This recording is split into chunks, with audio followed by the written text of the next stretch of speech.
I just realized I've got the microphone muted. I'm an idiot. This explains how I'm feeling tonight. Ah, dear. Hello, welcome. I'm Tommy Thompson. This is AI in Games, and I'm a bit out of sorts.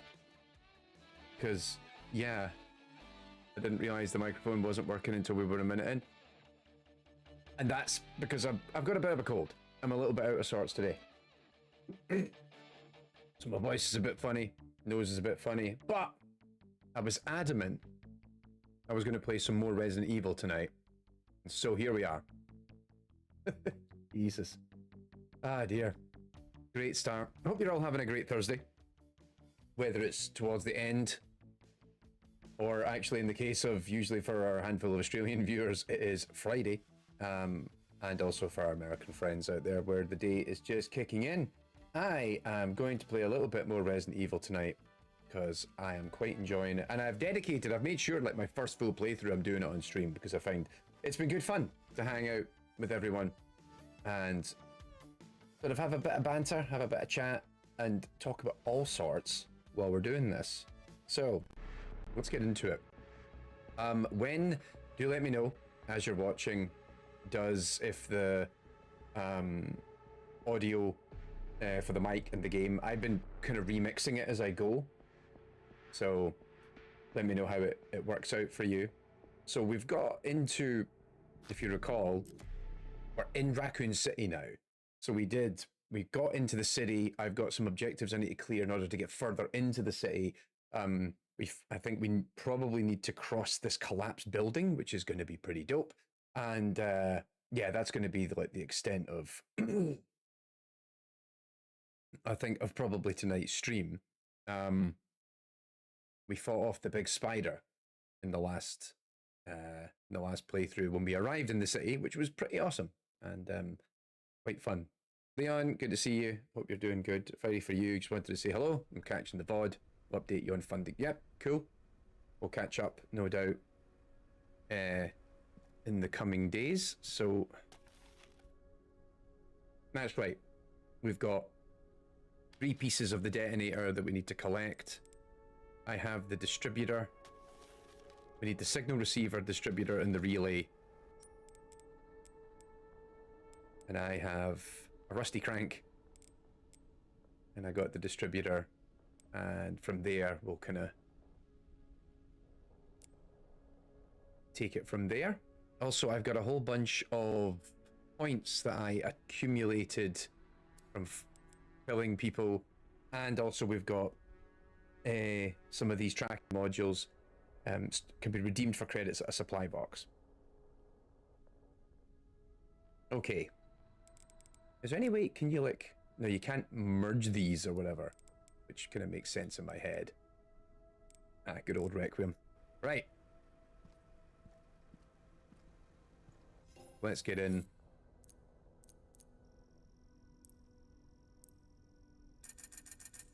Yummy! So yeah, if you remember when we were playing this the last time, we've reached a point where the game has now decided, yeah, we're doing the horror thing with grace, but when you're Leon, you're just a killing machine. So what if we just construct this elaborate mechanism that justifies why you can make money from killing things, which is kind of neat. So I have 25,900. Yeah, let's get the body armor. Then new guns, a shotgun, a silenced pistol,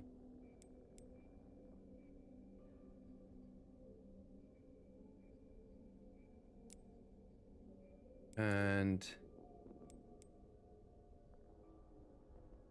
just the muzzle rise. Okay, so all these kind of useful things.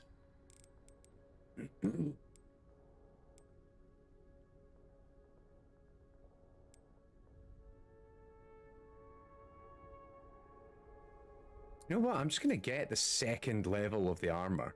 That seems to me like one of the most useful things I can do. Can I increase the... Alright, hang on. Yeah, so you can't equip that on multiple weapons. High capacity mag.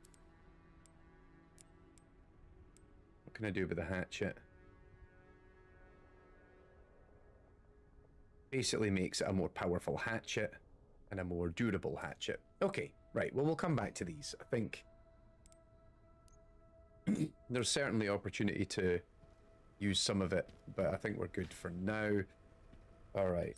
And then in the meantime, so I cleared a path that gets me here. And then we discovered, right, so that we know the signal receiver was there. The relay was there, but there was an objective for the fuel. Oh yeah, because we've got a detonator we need to blow here. Oh no, we need to get some fuel, I think, to help with the signal receiver. That's where we were.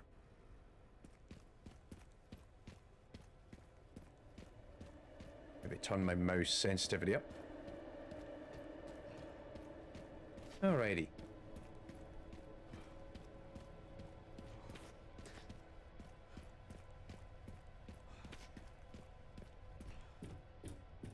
Nope.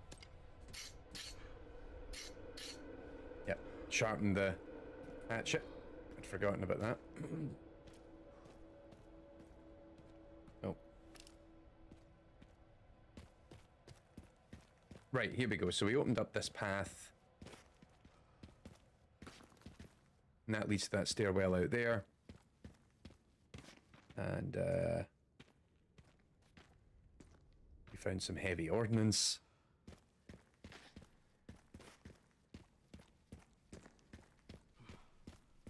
And we got trapped in here, and then we cleared this area out. This was good. All right. Remind myself, what was up here? Bad guys. Oh crap, he's got a grenade in his hand. Well, that solved that problem.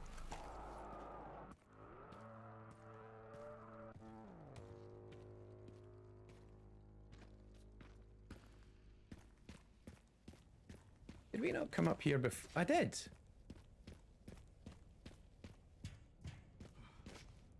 Right, so we can stick the crank in here.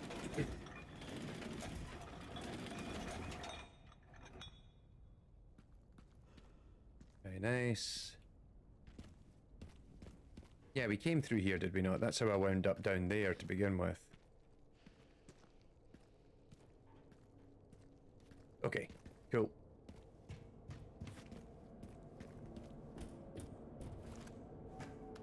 So now I've got another way to get up here.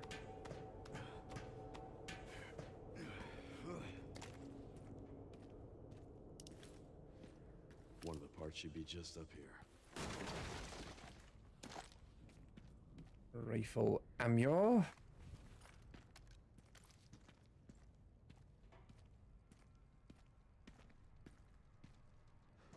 I have a sneaking suspicion something bad is going to happen. Oh, there it is.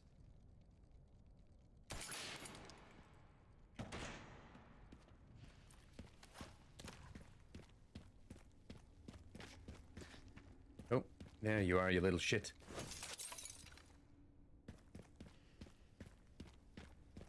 Now, is there a way to go down this way? Just...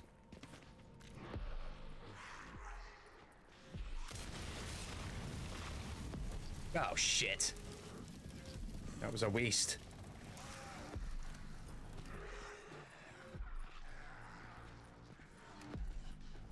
What's up, fellas?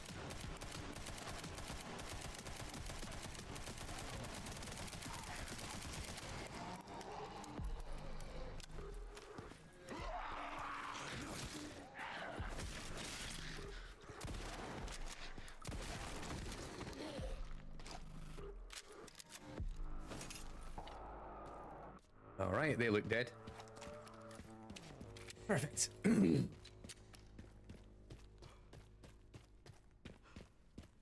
Ooh, hello.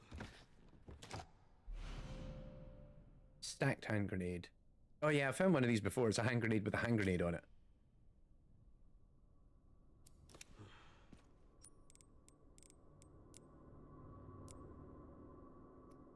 Yep. Okay. I have a horrible feeling as soon as I drop down here, there will be...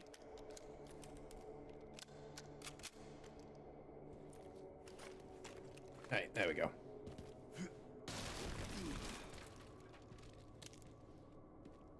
Oh, that wasn't the thing I was looking for. That was just a tracking module. So I didn't find the signal receiver after all that.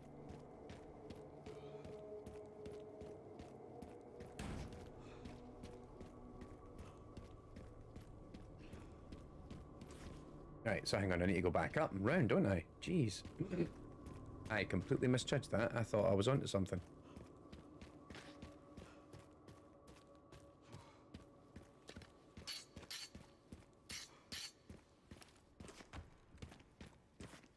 But keep it shiny.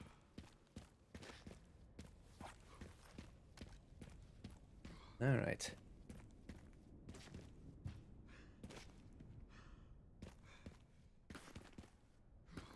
Yeah, so what we're looking for should be up here somewhere.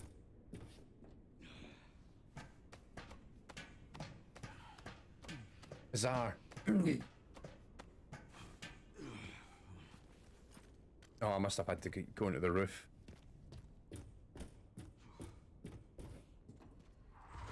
This looks like encounter territory, yep. Oh, shit. It's a mortar. Shit.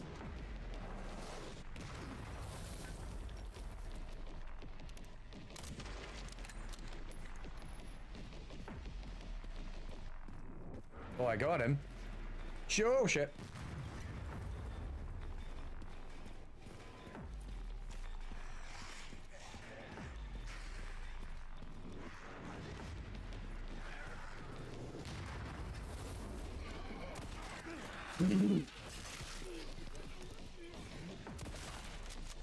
Yeah, I ain't staying here. That mortar's gonna come down again.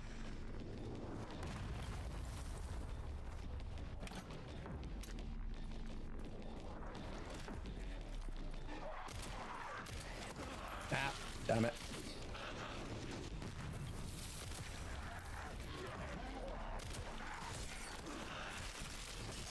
Damn it. Come on, come on, come on.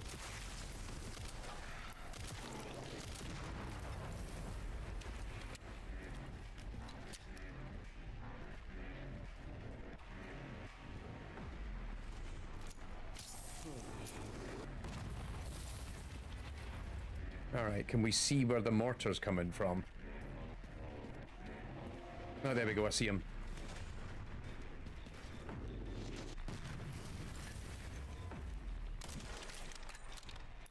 For splash. Third one's there, but I can't see the guy. Okay. 2 out of 3 ain't bad. Let me just double check. I haven't. I'm just checking something on the stream. Sorry, 2 seconds. Yep,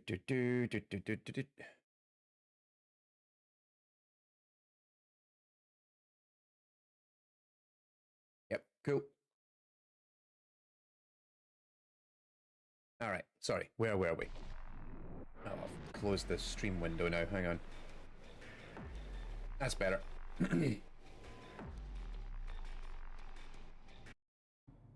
My bad. Right, let's get to it. So, there's still one more of them, but I can't see him yet to take a pot shot at him.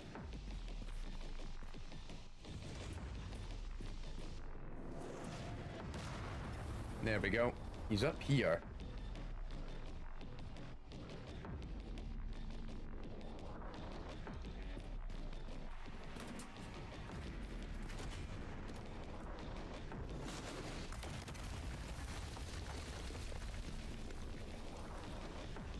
No, still can't get near him.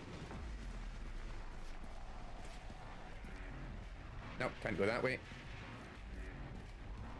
Nor can we go that way.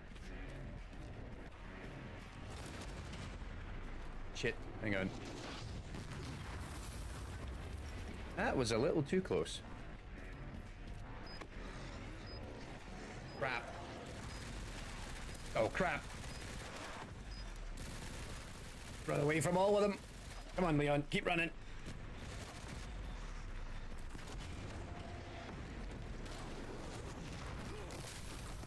Jeez. That hit me better than it should have.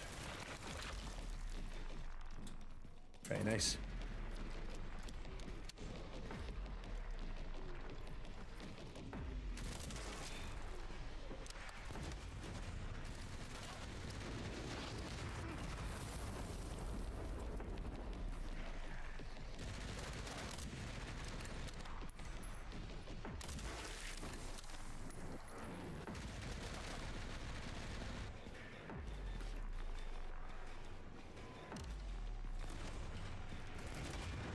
Keep running, keep running.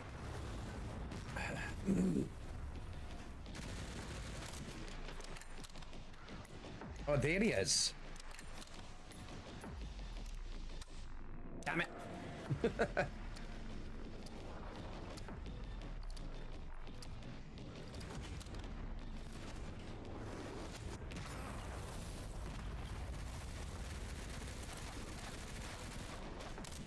Ah, come on.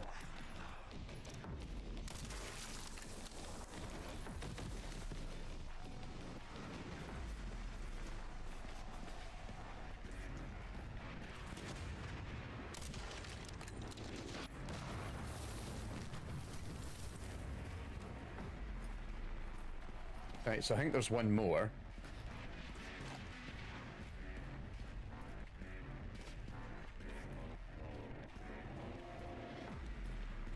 Which I should be able to... There he is. Crap!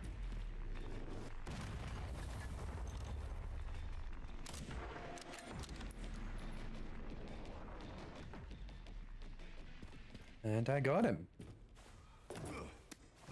Very nice. Oh, that was quite bad.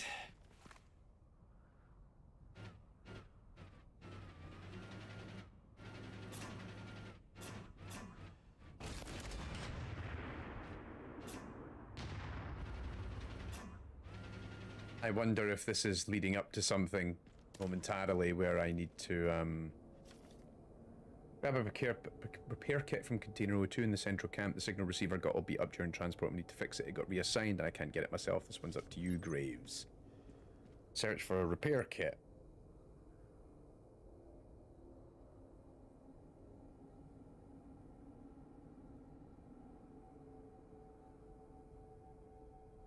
Oh, I left some ammo back there. That's fine. Oh, that's the signal receiver. Distributor and broken signal receiver. And now I need to fix it somehow. Okay, progress. Sorry, let me quickly... I'm just fixing something over on the stream. 2 seconds and then I'm good. I think I broke a setting.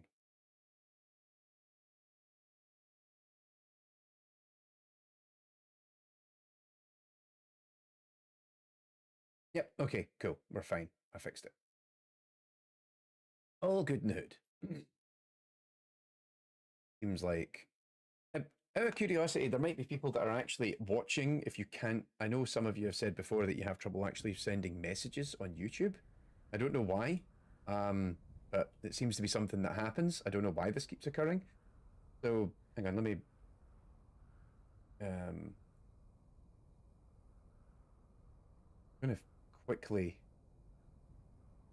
change it and then put it back. And that might help? I don't know. There we go. I noticed before some people have been complaining that trying to send messages of the like while we're streaming has been a bit of a headache, and I don't know why, but yeah. There we go. So, I got... There we go. I knew that was going to happen as soon as I leave. I was like, there's a reason that the game gave me the access to the mortar. I don't think I'll be able to mortar them from here, will I? They're too close. Oh no, I stand corrected. Or sploom.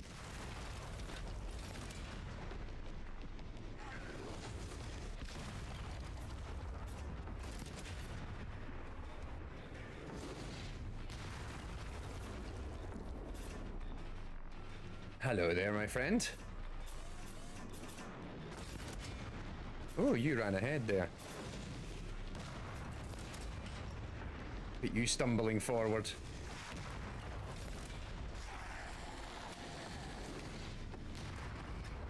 Oh, you little bastard.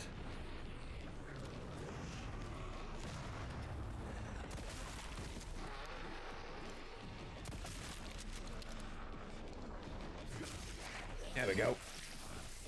That's one. Ah, crap.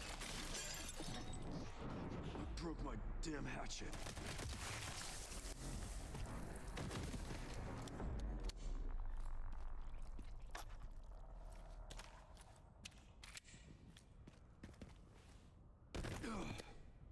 All right. Very nice.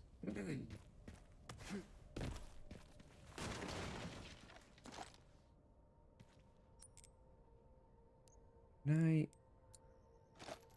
Craft some ammo, and I will fully heal up. That'd be good.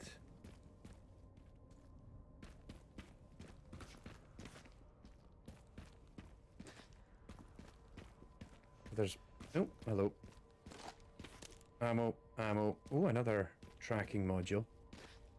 Did I get everything that was... I did get everything that was lying out. Great. Okay.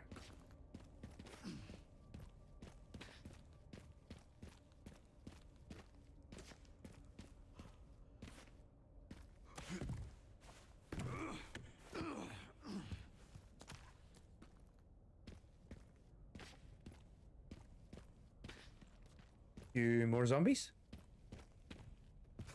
That's kind of what I was expecting there.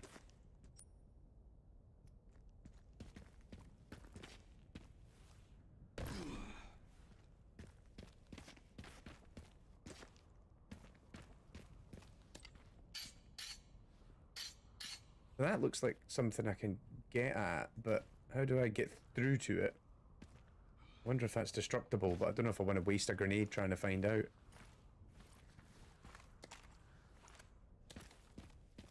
Eh, fuck it. Let's find out.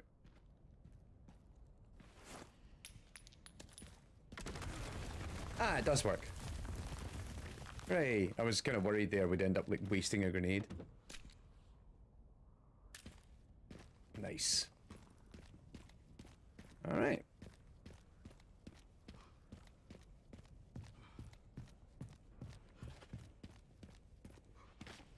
More of them.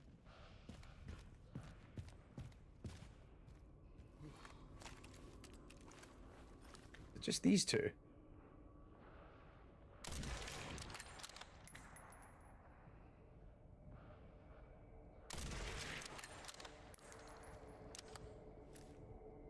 If it's just these two, then that'd be fine. LB, hello, YouTube chat does work. Fantastic. Hope you're good, sir.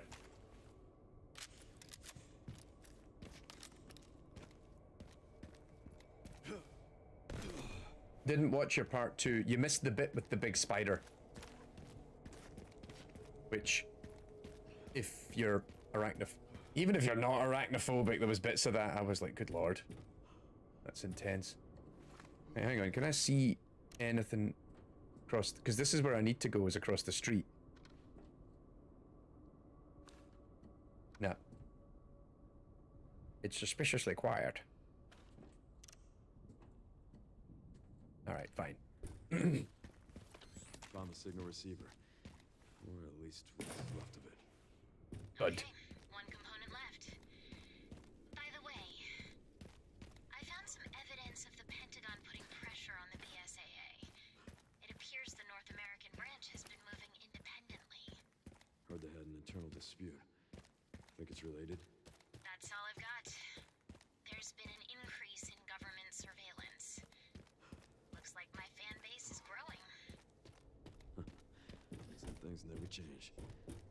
Watch your back. All right, let's quickly go back and hit the store, get what we need, and then we'll keep going. So the thing is, right, my Resident Evil lore is a bit mixed up. So like Chris and Jill used to be part of the BSAA, and then so I think they would have left at some point. Because Chris is now part of Blue Umbrella as of like RE7 and 8. There we go, that's a healthy wad of more credits. Repair my body armor, increase my case. Let's get a med injector. Let's get a shotgun.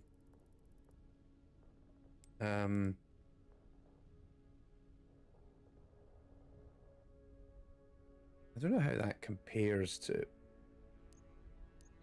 It's virtually... It's almost exactly as powerful as the other one. But it is silenced, so I'm kind of tempted to just spend the money on it.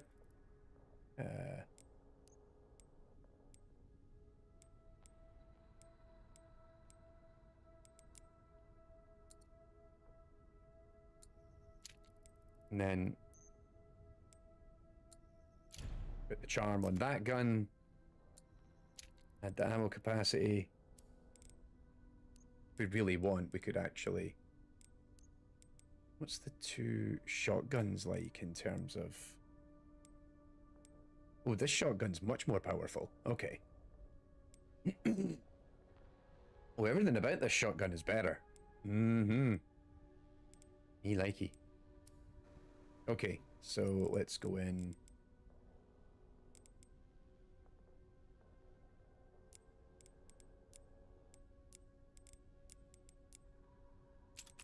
Got the... Oh, I took it off, right, and then it's got the charm on it. That's great, and then we'll register that to the shotgun. Okay. Yes, BSAA does seem to have gone a bit downhill. So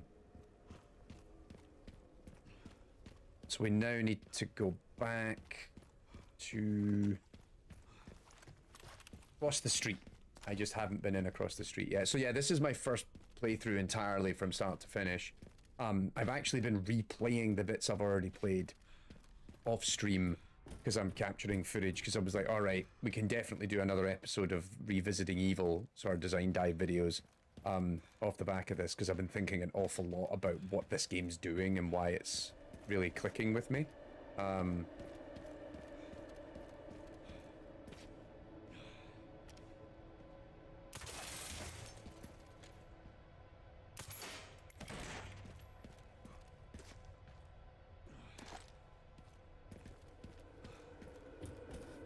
Alright, hoibs, ammo, everything all tickety-boo. Any way you can get in that bus? You know that way how I see a bus in a video game and immediately I'm thinking like... Alright, so we need the fuel to get in here. Okay.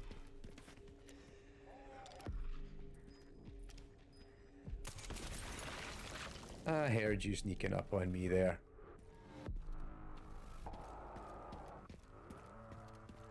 Alright, so there's one at the end of the street. Where are they coming from?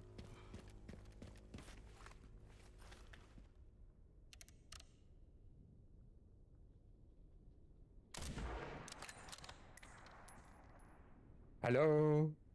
Can you hear me? No. Let's go up there and have a look around. So I kind of like that this reminds me a lot of Resident Evil, the remake of 3, right? It's like, oh, it's open world, but not.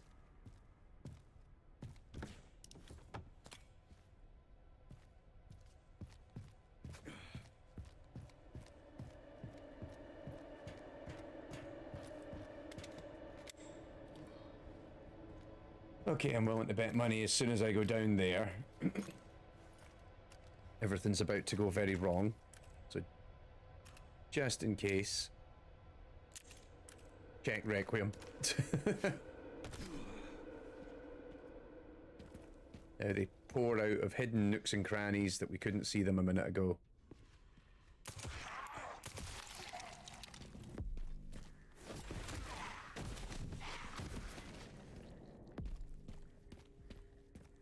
Also, I really love that this game, I mean, we talked about this, I think, in the previous stream, that we're dealing with, like, dusty zombies. So, like, you know, we've been dealing with the redheads or whatever. That are, like, the ones with, like, the big inflatable heads you have to pop and everything.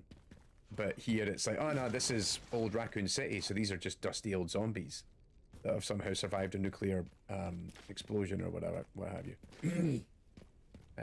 Let's have a quick look in here first. There you are, you son of a bitch.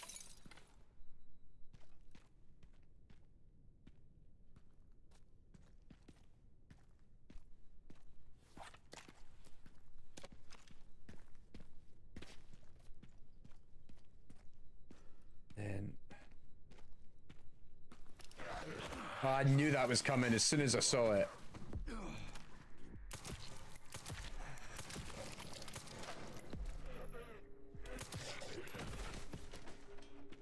As soon as I saw him on the floor there, I was like, ah, shit, I'm too late.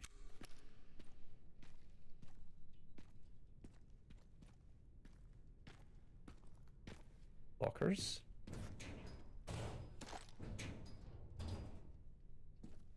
Nice. No power. Oh, there's the fuel. Precious fuel. Oh, it's empty. Gotta fill this up. Hang on, there's fuel somewhere still in Raccoon City? Typical. Let me guess. You must be the town lumberjack.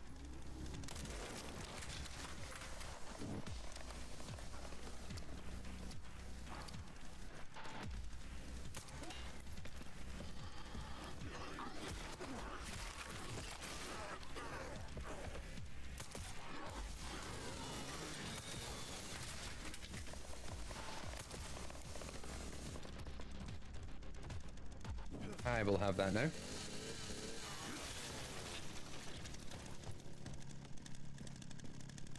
What's that?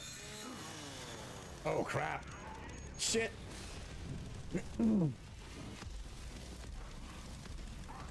here there.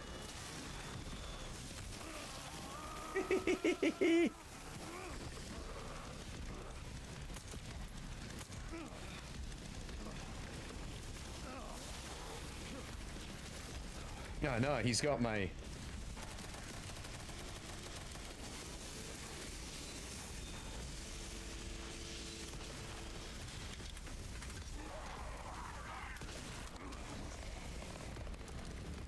I'll have that back, thank you.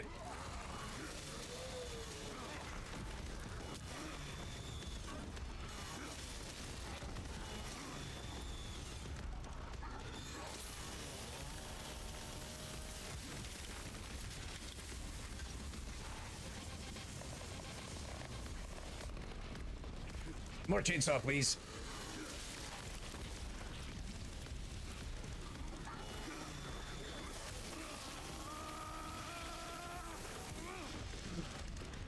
I like when you basically mess up with the chainsaw,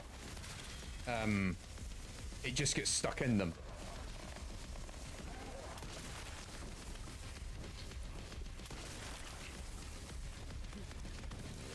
Who else?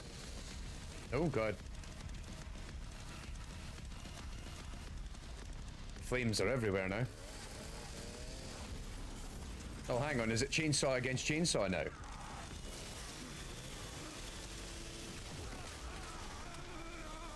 Ah, come on. That's lame. I was hoping we'd have like a chainsaw off there.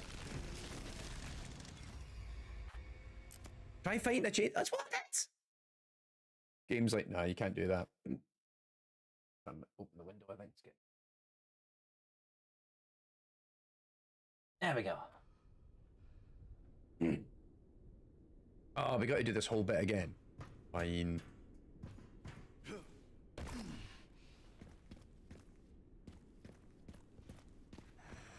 Actually, can I just leave him?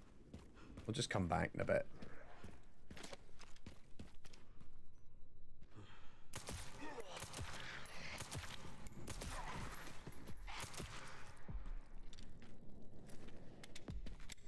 All right.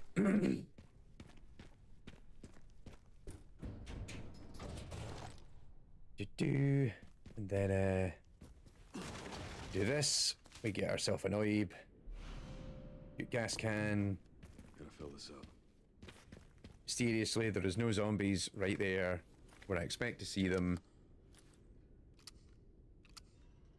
Yes, yeah, his chainsaw won. I'm disappointed. Like, I felt my chainsaw was at least up to par, but evidently not.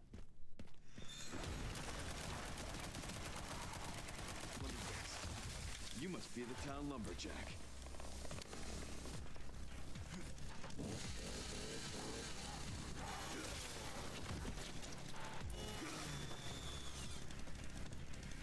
Right, put it down for a second.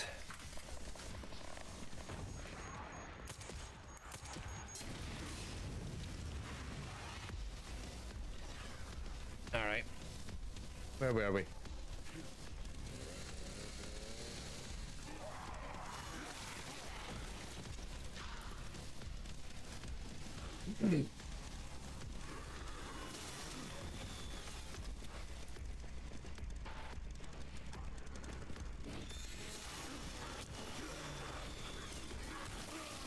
Oh.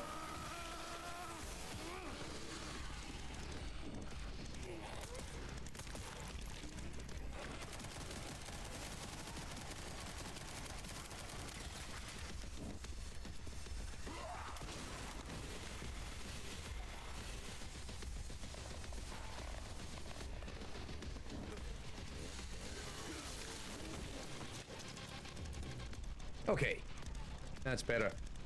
Hello, Joker, Scott's Thinker, how you doing? We're gonna try harder, of course, LB. That's what we're gonna do. We're gonna chainsaw harder.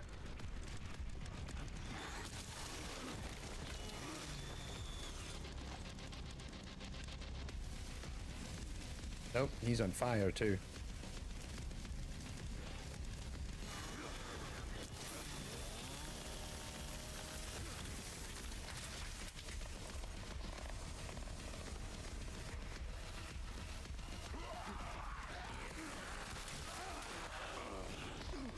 Oh. Give me my chainsaw back. Right, let's try this again.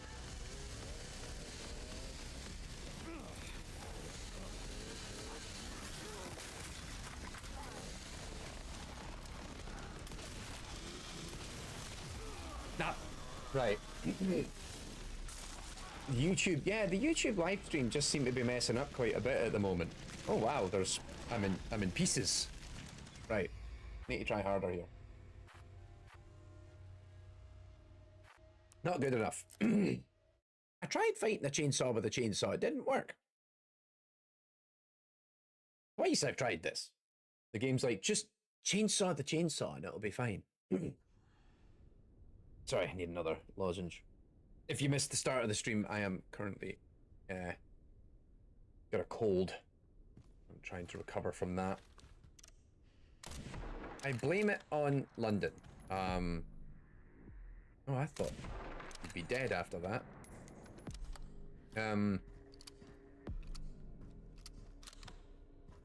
Also, maybe I should try going upstairs. I blame it on a couple of things. Just had a very intense week. Lots of work things happening. We've had quite a few late nights already and a little bit of evening, weekend work as well of late. But also I was in London all day on Monday. George, Sally and I were out doing 2026 conference shenanigans. As we're trying to get everything lined up for announcing our 2026 event. So, I have a sneaking suspicion that whatever this is that ails me, I discovered it when I was out in the big smoke. There's nothing else out here that I'm missing.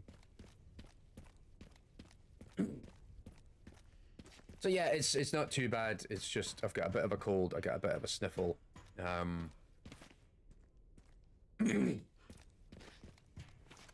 Yeah, like to be fair, every time I get really ill, it does actually happen because I was in the first time I contracted COVID was because I was in London for a BAFTA event, and we're not allowed to mention BAFTA in this house at this point. But yes, we have, unsurprisingly, we have a 2026 AI and Games conference planned for London. We actually have a bunch of stuff that I'm not ready to talk about yet, but we are making some changes this year. And so I'm trying to get all that finalized, but fingers crossed we'll be able to talk about it in a month or two's time. We actually have a few other... I actually just came out of a very practical and encouraging meeting about 2 hours ago related to all things AI and Games conference, which it's far too early for us to talk about it, but we have some very exciting ideas that we are trying to achieve in the future. And so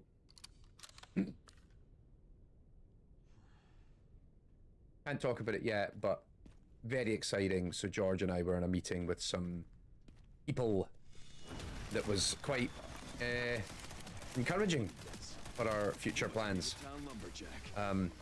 Hey, we've had a code of conduct since year one, LB. Like, so clearly we're just not good at enforcing it.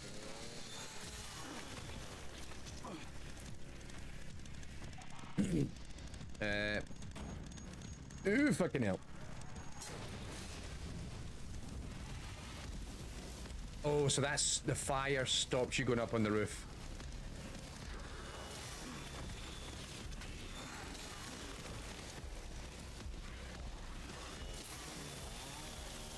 Okay, that's also interesting because I thought every time it sticks is because I fucked up in attacking, but it isn't. It also just happens every now and then. It just sticks in them. Ah, fucking hell, Tommy, that was terrible.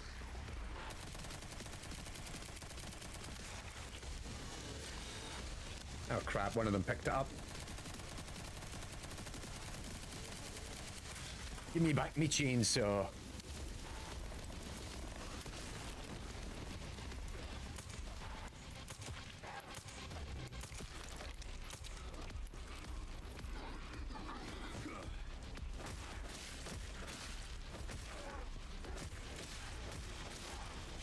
Hatchet time. Oh, there's the other one.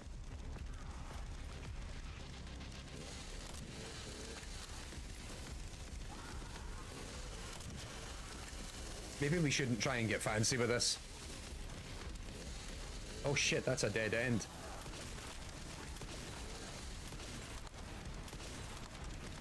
If in doubt. Yeah, that's it, and there you go.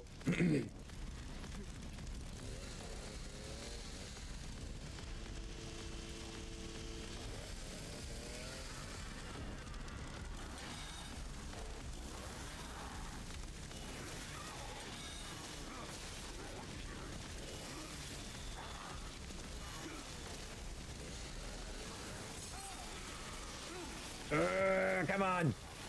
Yeah, fuck you. Finally. Chainsaw. Calm down, bloody chainsaw. We got some fun news lined up for sure. We'll probably get ready to start announcing things in, I'm hoping, April. But I also signed, we're doing some work on the website. We're looking at venue stuff. We're looking at format stuff. Not trying to change things too drastically, but we are, to give you a little bit of insight, we are trying to just figure out how to start turning this into, like, we are 2 years in, we are heading for year 3, and that means we need to start transitioning from, and we did this a little bit in year 1 and 2, right? Scrappy little outfit that managed to put an event together to, we are now Europe's largest event of its kind, which is amazing, but we need to then figure out, well, how do you turn that into something that is financially sustainable in the long run,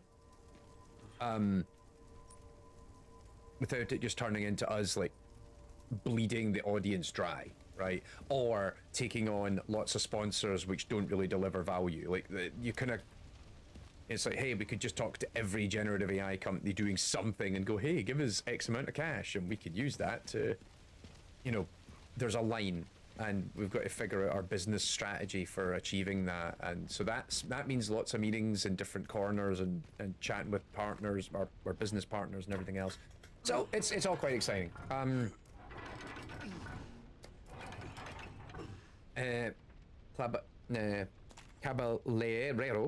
Caballero, sorry, said I might have a paper about reinforcement learning for FPS games. Well, we should have a call going out in the late spring. We'll have a call for submissions for talks over the summer, and that's when you can potentially, I mean, hey, stick it in there. Like, we're keen to hear from new voices, we're keen to hear from researchers, we're keen to hear from everyone, like, trying to build this up into something that is going to continue, well, not just be the best event on AI in the games industry, but continue to be. Also, sorry, just I saw Joker messaged over in the YouTube chat. I didn't know you also streamed games. I do sometimes, like, so for a long time I've been doing it on my second channel, AI and Games Plus, but I've kind of like wound that channel down. I don't really use it anymore. So I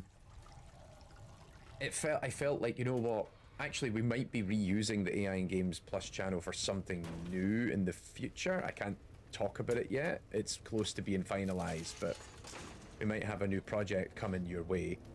So hang on. Is there still fuel in it? Yes.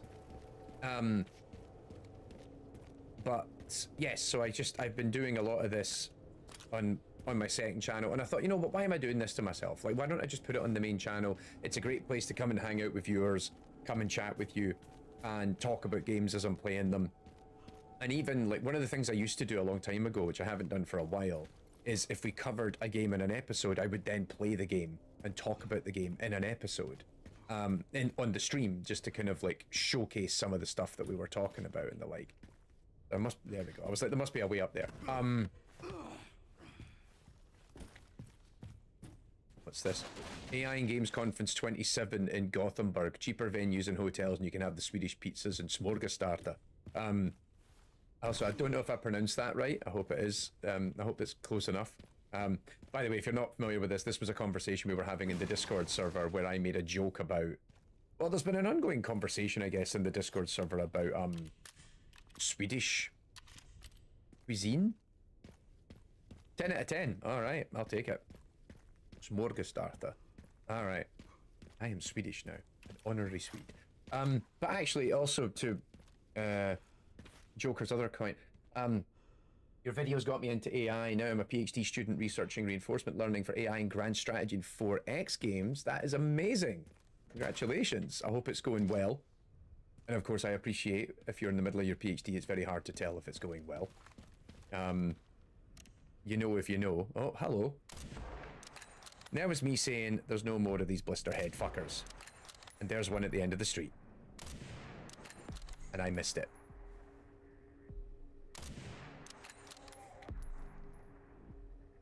Oh god, there's two of them.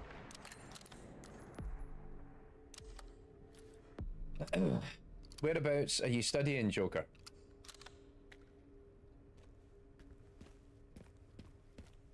Right, so there's still another one out there.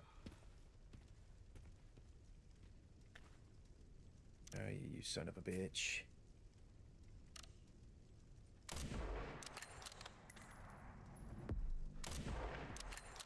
Also, yeah, I'm feeling better as well because we got a bunch of stuff done with part 3 of my final part of my existential crisis essay I've been writing for the newsletter is out.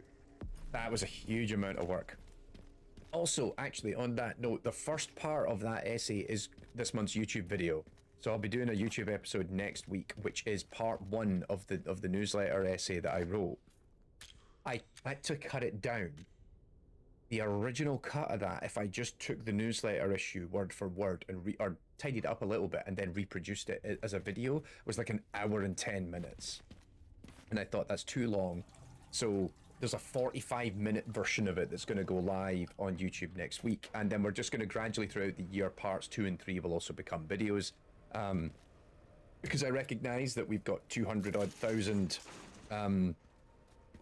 subs on the YouTube, that not all of you watch the read the newsletter. So I could have done with that 20 minutes ago.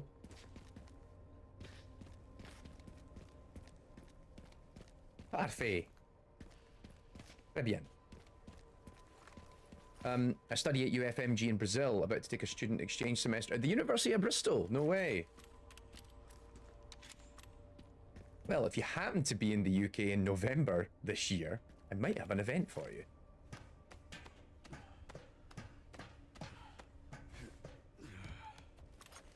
What's in here? Bullets.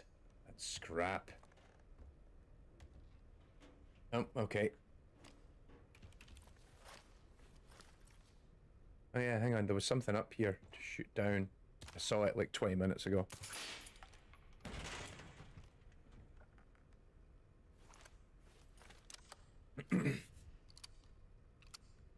A good, actually, Joker, there's a really good kind of indie game development community in Bristol. Some folks actually from our community are based out in Bristol as well. Yeah, you might bump into some cool folk while you're out there. Anything in the Portaloos? No. Oh, there we go. I knew there must be something around here. It's like, oh, there's a nook and a cranny.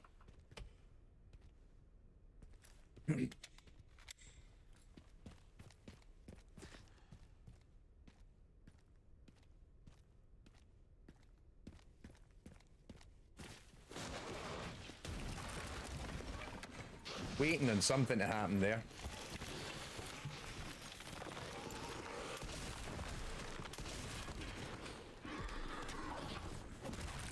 Yeah, kick his ass.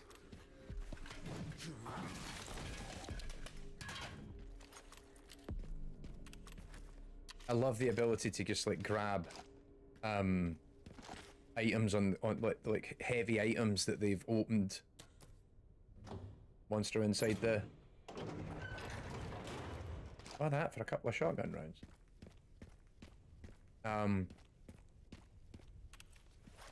I love the ability to just like grab an axe or whatever and throw it at them. It's such a cool little trick.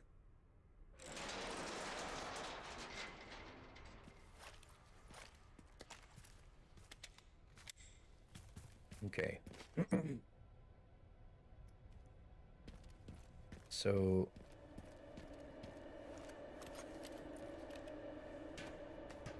down we go.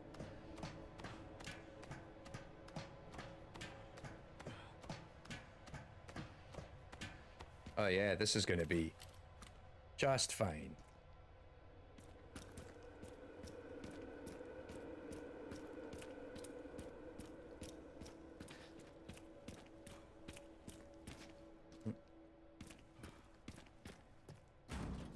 No issues. Oh god, it goes even deeper down. Oh, that's bait. Do we have any map data?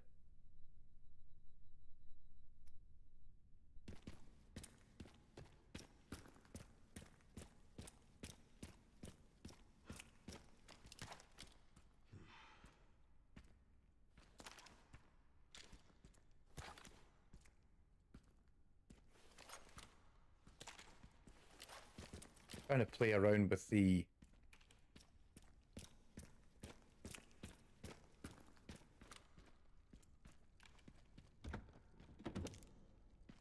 Oh well, I'll take that. Oh shit. Oh, there's bound to be something as we come back.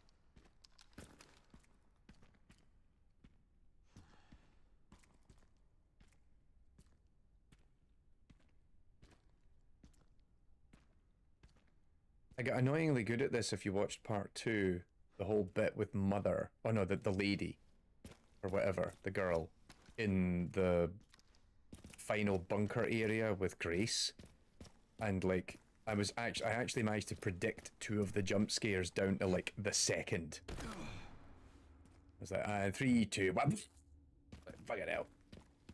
And then there was one time, actually, I was like, if they were going to do it, they'd do it here. And it didn't happen. And then I'm like, all right, okay, cool. And then a second later it happened. I was like, yeah, bastards, you got me.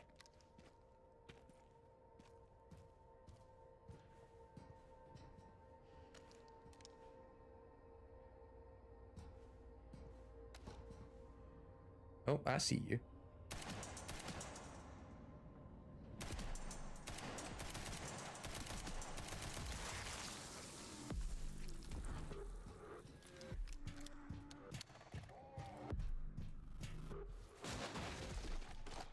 Come at me, bro. Now, can they climb up here?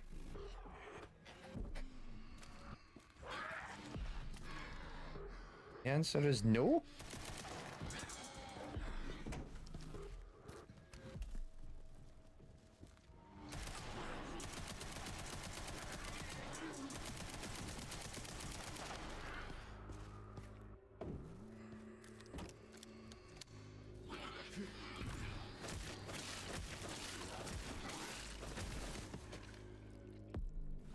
Nice. So yeah, how many, I was going to say, some of you, I think, in the chat have already played and finished this game, right? Versus me.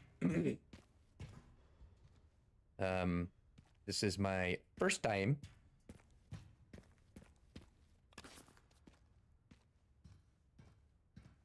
But like I said, I've already started replaying it off stream. Just to capture footage, because I don't like to record footage when I'm streaming, because I tend to play the game differently when I'm just messing about, particularly like now, versus when I'm actually like filming. I remember we talked about this, not on the stream per se, but I ran a workshop with a bunch of PhD students at Queen Mary University and the University of York a year or so ago, because they were like, hey, come and do like a workshop explaining, is there going to be another big spider? Like how I do my YouTube work and how I try and communicate research and like games industry stuff to my audiences. And one of the things we talked about we talked about in that session, because it was quite funny, because I got paid to do it. It was a fun project. I quite enjoyed doing it, but it was sort of like having to think about how I do what I do, and then how do I explain that to someone else? Because so much of how AI in games is like my YouTube episodes are made and everything is just like a process I've internalized. Oh, hang on, can I? No. Get back here, you motherfucker. This is luring me into a trap, isn't it? Yeah.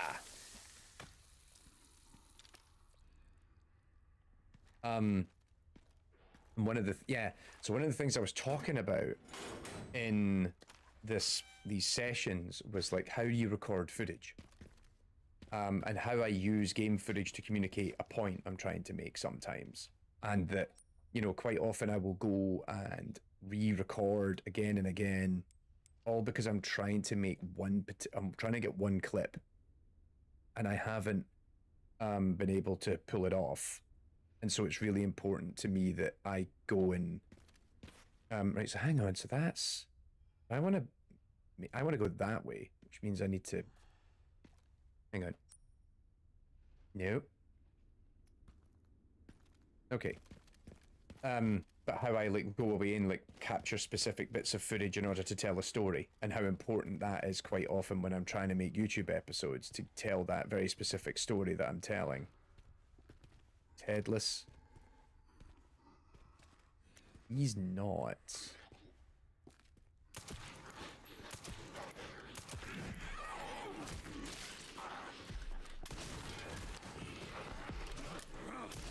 Curse sploosh. And one of the things I said is like, you won't appreciate it until you do it, but you'll notice how you play video games differently when you know you're filming it for content creation. And they were like, what? And I said, no, in all seriousness, you will change how you move.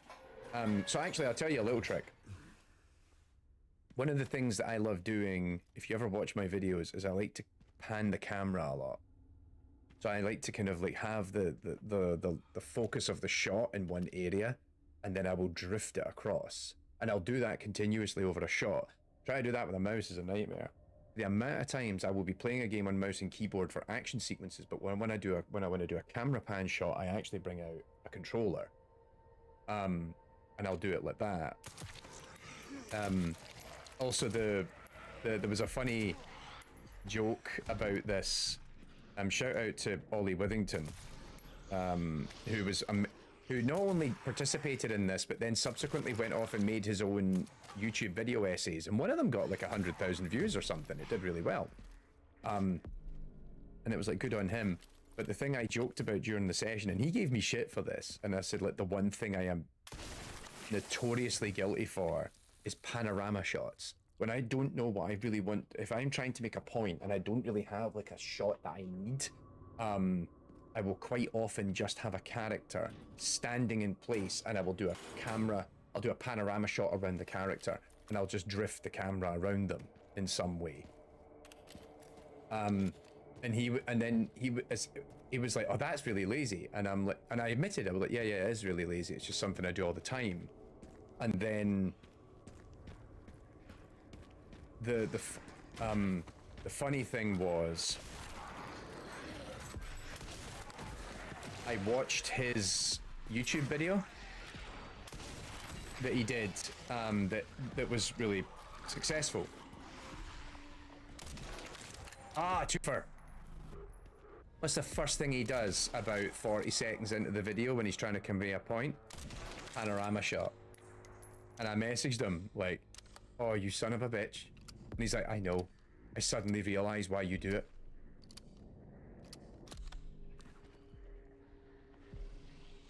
Oh, bloody hell.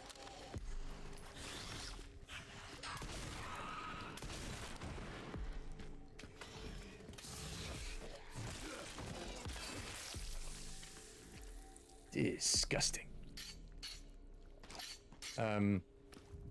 So yeah, it was funny joking with him about it, because he's like, "Really?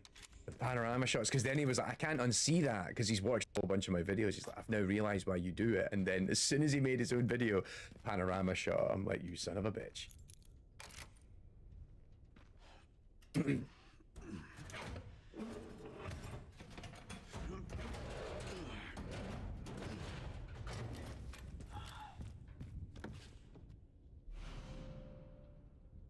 Increases firepower only when the scope is not equipped. What?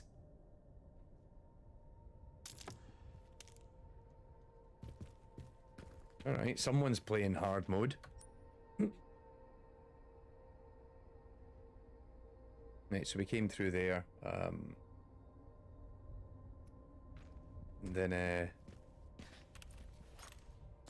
I turned down the sensitivity on camera pan so that viewers don't have eye issues. That's a fair point. Because yeah, trying to do that with a mouse, have that a continuously smooth thing, is quite difficult. Hang on. I've got my PlayStation controller plugged in, because I've been trying out using a PlayStation controller rather than my Xbox controllers, because I actually have more spare PlayStation controllers that I don't use. Not gonna connect.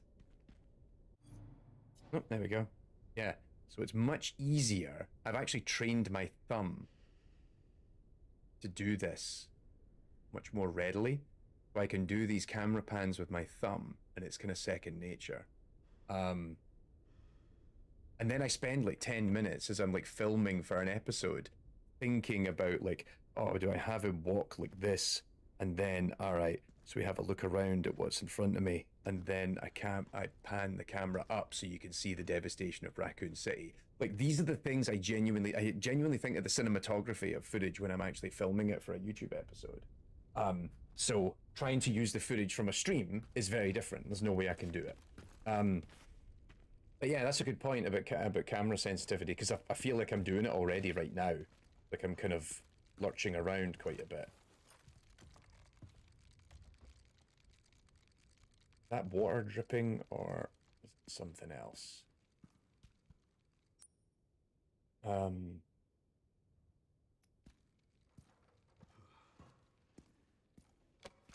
a narrative. Shout out to I believe that was Alevu over in Twitch. Enjoyed reading the. Hang on, let me just bring that. I missed that message as it came up. Pretty interesting to read your takes on generative AI in game development. Enjoyed reading the analysis, especially from a non-gamer point of view. Ow! Whoops. Yes, Oh, that's not creepy at all. Now I'm self-conscious.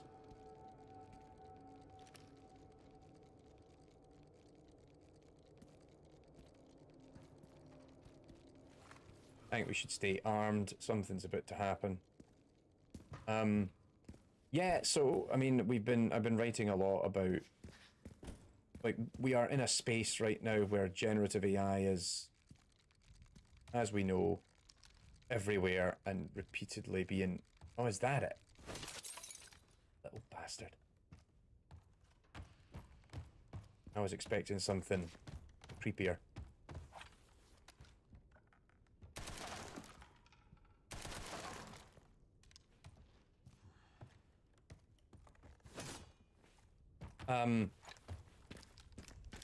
We're at a sort of this phase right now, I think, with a lot of generative AI in the video games industry that I think one of the big things to take away is that if you compare this to machine learning, so I'm in the middle of writing a training course right now for a client. I'm actually waiting on the contract to come in, which is quite exciting. A very big AAA studio that we're doing some work with in the coming months. But one of the things that, and I actually mentioned this in the training material I'm writing, is that, like, if you compare the current generative AI boom to, like, the deep learning boom from like 10-15 years ago, the big difference was deep learning, huge potential, huge opportunity for growth in the utilization of that of AI in different aspects of games. All very cool, all very exciting. I can't get through that door anymore, can I? I need to go round back the way I came. Have a bitch. But it was still very much at arm's length. It was still very much in the hands of engineers and data scientists. Sure, we could do so much more now with generative, with deep learning models, like convolutional networks and everything else, and it's like, that's huge. Like, this has a lot of potential, and we have done great things with it since then. The difference is, and then of course there was a lot of, particularly in the early deep learning boom, I think a lot of people kind of forget, we were scrambling around a lot trying to find applications for it. And, you know, much like we've had in a lot of other circumstances where we'll try this, some of it works, most of it doesn't, but we experiment, we try, that's the whole point. I feel like with generative AI, because it is in the hands of so many people so quickly and so readily, because of the nature of the technology as it exists, it means that it's really muddied the waters for having a meaningful conversation on what is practical development. And it doesn't help that. Hey, Leon. Do you still Nope. think about what happened there? Still think about what happened here. Every day. That night. I was just a kid. So do I maybe go all the way down there and then maybe go back up there? Confused. I imagine Grace must feel the same. Let's go this way first. Sure. Sorry. This isn't the time. We need Yeah. to focus. I'm fucking busy here, man. Oh, it's the big spider.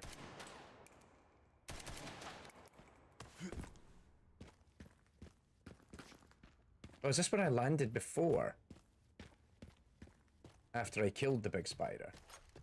Anyway, so I think because two things, like, so there's actually two things. One, the tools went out to everyone very, very quickly. So suddenly everyone is contributing to the conversation about generative AI and use in the creative industries. And I think, frankly, that's a bit of a that. On one hand, it has been interesting to observe the how people utilize this technology, even in non-creative capacities, and people who are not AI fluent using this tech. And I always find it interesting chatting with family and friends who are like not involved in creative industries, not involved in technology, and they talk to me about how they use generative AI, and I'm like, okay, that's kind of interesting, slightly horrifying, but nonetheless quite interesting. So the other problem is when deep learning kind of kicked off, it wasn't controlled really by anyone.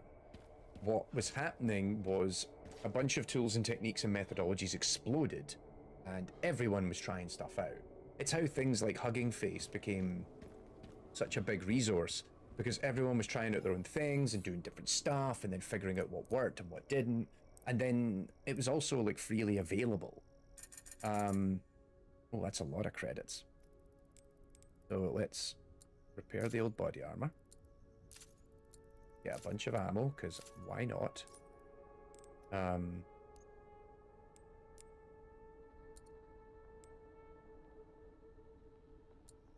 Increase rate of fire.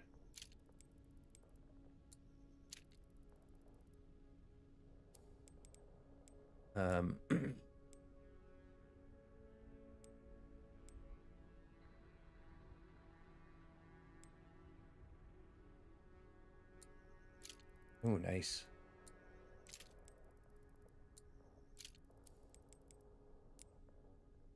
Is there any way to...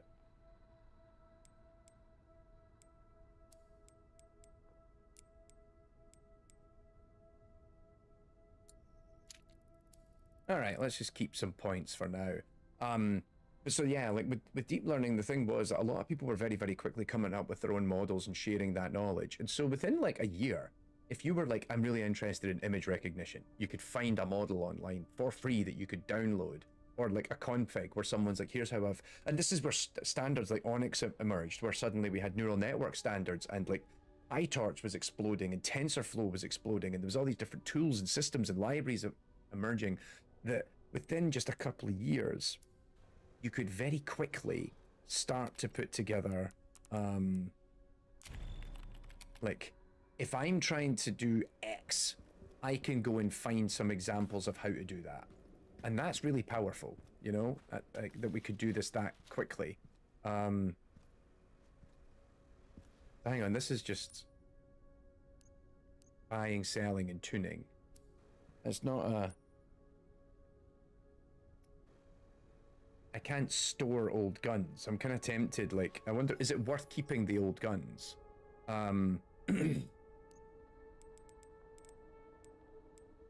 Oh yeah, I was going to try and tune up the hatchet, wasn't I? Hell yeah. Good shout. So yeah, it was sort of, it was a very different space. And then you look at generative AI now, everyone's doing stuff. A lot of people are doing stuff that frankly they should not be fucking doing, and they're getting away with it. And then also a lot of big companies are exploiting the situation to full effect. And it's like, oh, that's quite depressing. Right, hang on. It's saying about a repair kit, but where? Oh, it's in there.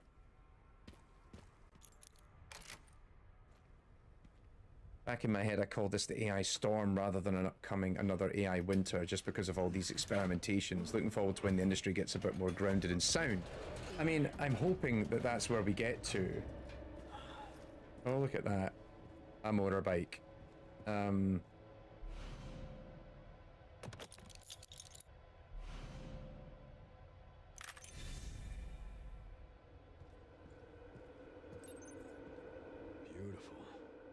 Just need to get through that gate.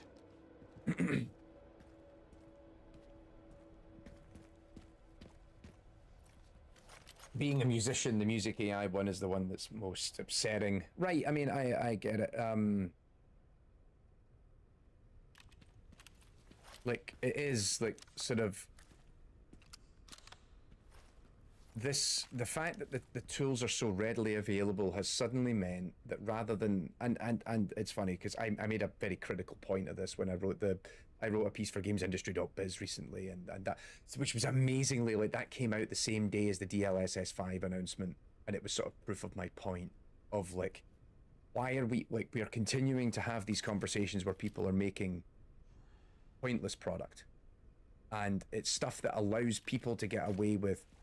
It's like, oh, we're cutting a corner in our creative ambitions because someone lacks the capacity to do it. And I'm like, I don't like any of that stuff. I really don't. Like, AI for music, I'm like, I just gotta pay for a sound designer or learn to actually do it. Like, what do you... It feels like we've just created an entire ecosystem in which the ideas guy can go and ship a mediocre game. You know? What was the other... Was that Agi that you wrote something? Oh no, Caballero. I'm in computer vision, and in my field, access to AI has been always been very expensive. Very true. Image and video are very dense formats, and we definitely feel the squeeze more than other fields. This is why so many CV researchers have pivoted to working on data-efficient algorithms like active learning, self-supervised. Unfortunately, we can't compete with the computational resources of big tech. So there's not many researchers actually creating new models, but rather more efficient ways of using already existing models. It certainly feels like STEM. Excellent point. Absolutely, I agree with that 100%. Like, one of the problems that we've now got is just people don't... Hang on, how the fuck? Gas powered generator, perfect. So I need to go back through the logistics warehouse, and then I need to go around that way to blow the gate. Yeah, you very much speak to it. We're in this world in which AI compute is a resource that people can utilize, and particularly also in academic research, people are just struggling to show relevance of their work because big tech is squeezing them. It's something I talk about with a lot of PhD students, where they're like, how can we build a research career when the stuff we're doing is, we can't do what big tech does? And the thing I've always argued is, one, lean into the weird, because there's all these weird and esoteric things that those companies will never do by virtue of their size and their need to prove profit, but also just look at how you can optimize existing techniques to be more efficient, because there's no way people can afford to use most of these models as they currently stand. Right, am I going up there?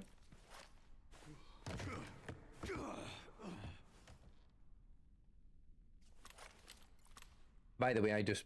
Alibu says, despite most recent innovations in language generation, the most impressive results still come from automaton and behavioral trees. I mean, it's kind of a point I argued in... hang on. Yeah, so it's up the top. In my Game AI Existential Crisis Part 1, was I said, like, I am so fed up of having to see companies trying to reinvent the wheel entirely with generative models, because what we've found over and over again is the most effective ways to use ML models is to integrate them with symbolic systems. You develop a balance between the two, where you know how to use human logic and expertise against trained models that are able to capture very specific nuances. And I think that is very much the future of a lot of game development, or at least even game AI. I think if we can find ways to utilize machine learning in ways that really help enhance human-driven design, I think that's a great idea, if we could pull it off. Alibu says, I'm a multi-agent guy, and in my field people apply it quite rarely, and we don't really produce the results we expect from academia. Fair point. Oh, what's in here? Machine gun ammo and a grenade. Like, oh, here we go. So we're going into this collapsed building. So, I mean, we need to keep working on building bridges between these technologies, rather than just assuming Right, I can use that. one will do all of it, you know? And I talk about it sometimes because it annoys me, because I come from academia, and I remember, like, particularly when machine learning, even when machine learning wasn't really working. So I started my PhD like 20 years ago, and I was training neural networks using evolutionary algorithms and reinforcement learning. And one of the things that we kept coming back to is like, hey, we managed to find an incremental inch of improvement in training a neural network to solve this problem domain. Now we will apply it to all similar problem domains and then see if this is going to ultimately resolve the issue that we're trying to address. And then we have to build complex architectures or incremental learning systems or whatever, because quite often there was nuances in the problem that the neural network couldn't capture. And it's like, yeah, we could actually do this much more effectively without any of this if we just programmed a bot, you know? And it does feel like we need to have a bit, like there's always this sort of almost disdain for, hey, we've got the new machine learning shiny. Hooray for yellow paint. We've got the new machine learning shiny. Why are we doing things the old-fashioned way? And I talked about this in part one of the existential crisis, about how everyone's keen to rewrite narratives to service a point. So everything in symbolic AI is just rules, and that's why generative AI is going to be great. And I'm like, yeah, but I need a rule that I can actually reinforce, and that's why rules are great. Because quite often, unless I put a rule-based logic system behind a generative model, I can't trust it to actually like maintain validity in like planning systems, for example, or like even just long-term planning.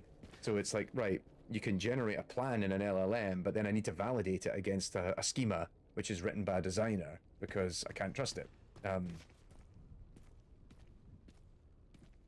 Let's see. I used to dream to bridge game theoretic behavioral guarantees and flexible game development and availability of games to learn from interaction, but I realized that only one or two companies can do that, and no one seems to be really in. We will be interested. We're going to get some. I keep thinking, is this the year I finally just go, right, I'm just going to go and shout at everyone and demand investment, go and make a startup, and I'll just fucking show you how to do it. Although there is some interesting stuff that is happening. I think we'll have the videos out from the conference, from last year's conference soon, but like what some of the stuff that like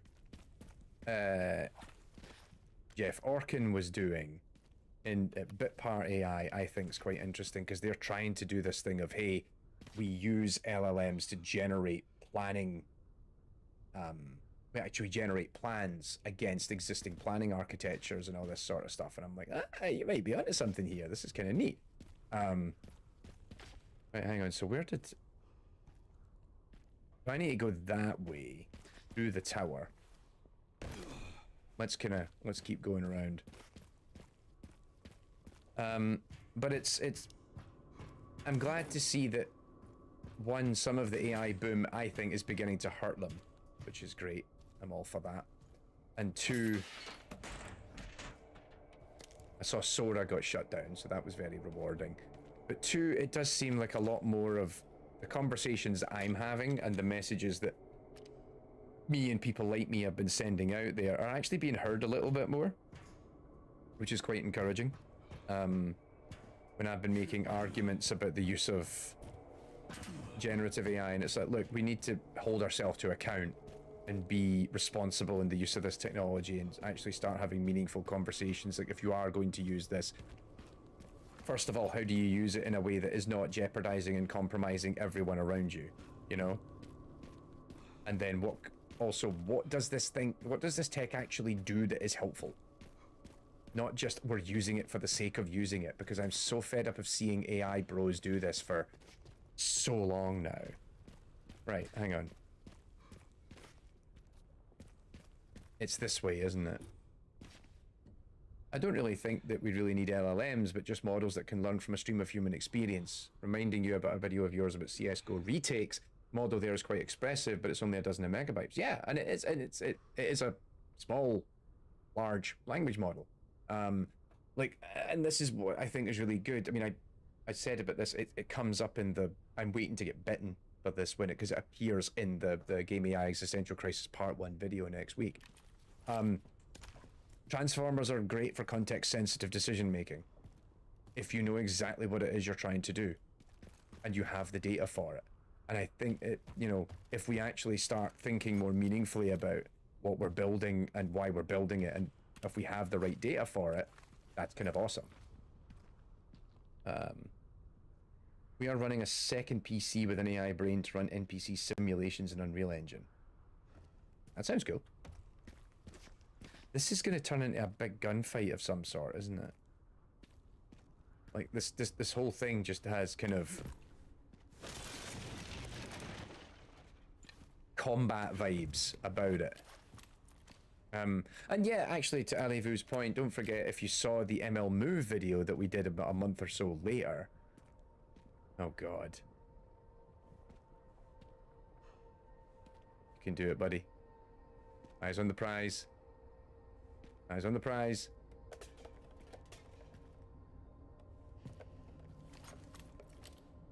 Yeah, right. Alivu, we're on the same page. I very much agree with you. Like, if you look at, and also, like, one of the things, like, if you watch that episode about, Snowcap, that model's like, what was it? Oh, I forget. Was it 14 kilobytes or 8 kilobytes or something it was? And I remember this because David was so happy and ready, to tell me. Right, hang on. So we've ran out of space. We still ran out of space. I think I need to, like... Oh no, I got it picked up. I need to craft some shit.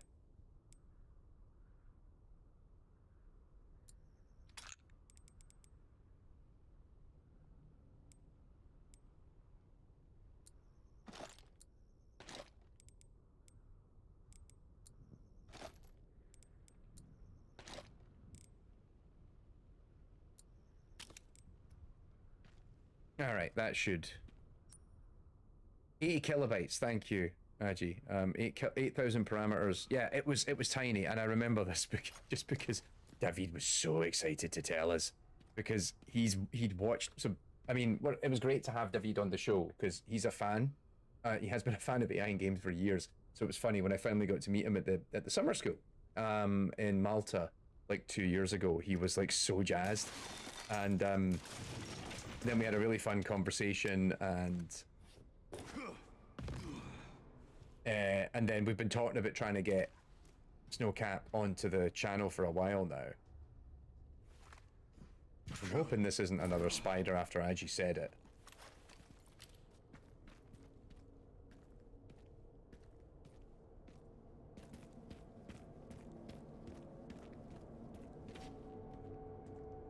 Oh, Christ, in a bike.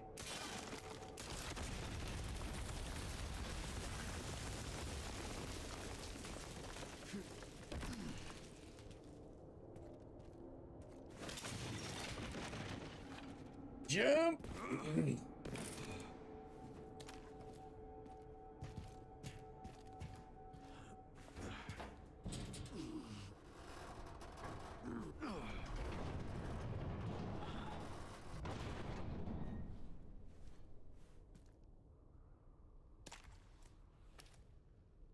All right.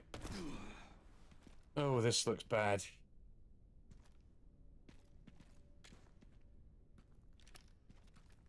One of them's gonna move.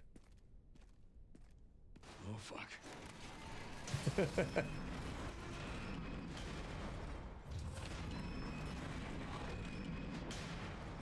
Both of them's gonna move.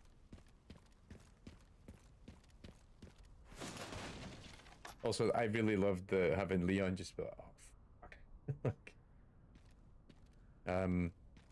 It's game designer brain. Like, you've played enough games and you've worked on enough games. When you walk in, you see a scenario and you go, I know what's gonna happen. Yeah. Right. Where do I? Oh, you're fucking joking.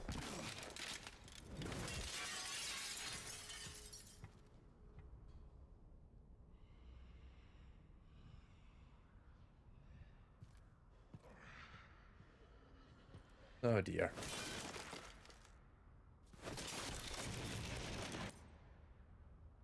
Glass surfaces are incredibly fragile. Is that right, Rambo?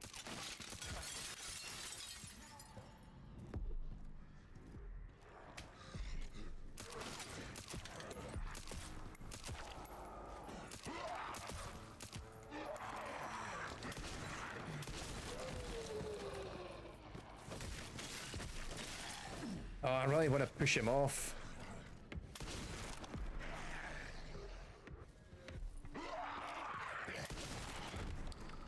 Stay down.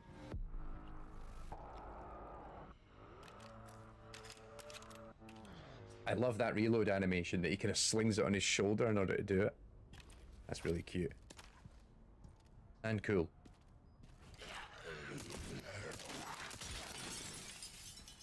Ah, Felicia.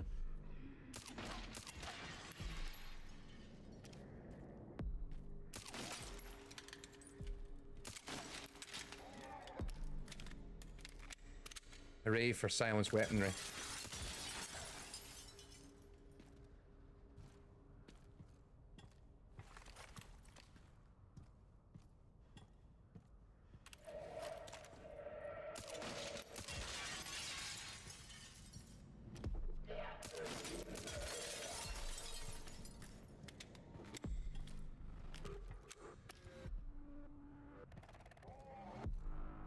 Time to find a way up.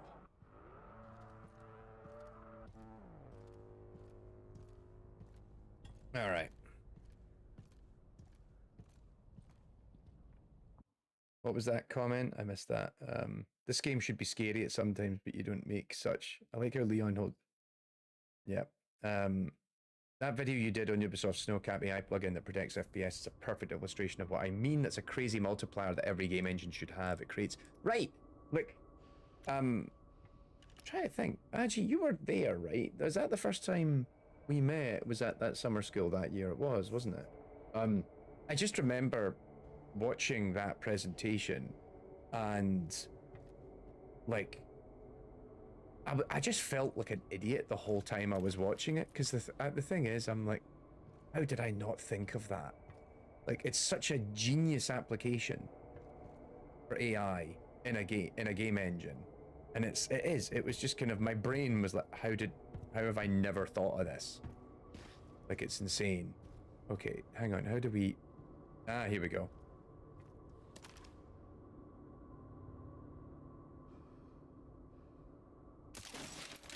Oh, did I only meet you for the first time at the conference in 24? Right.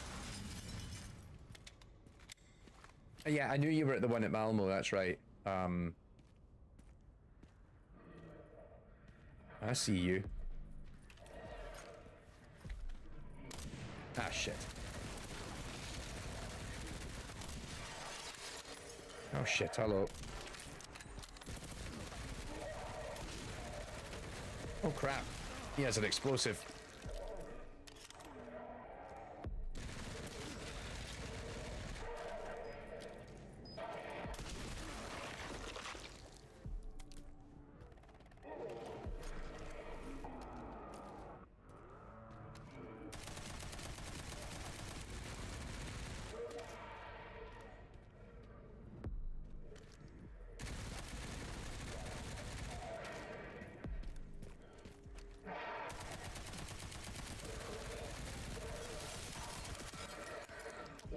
Son of a bitch.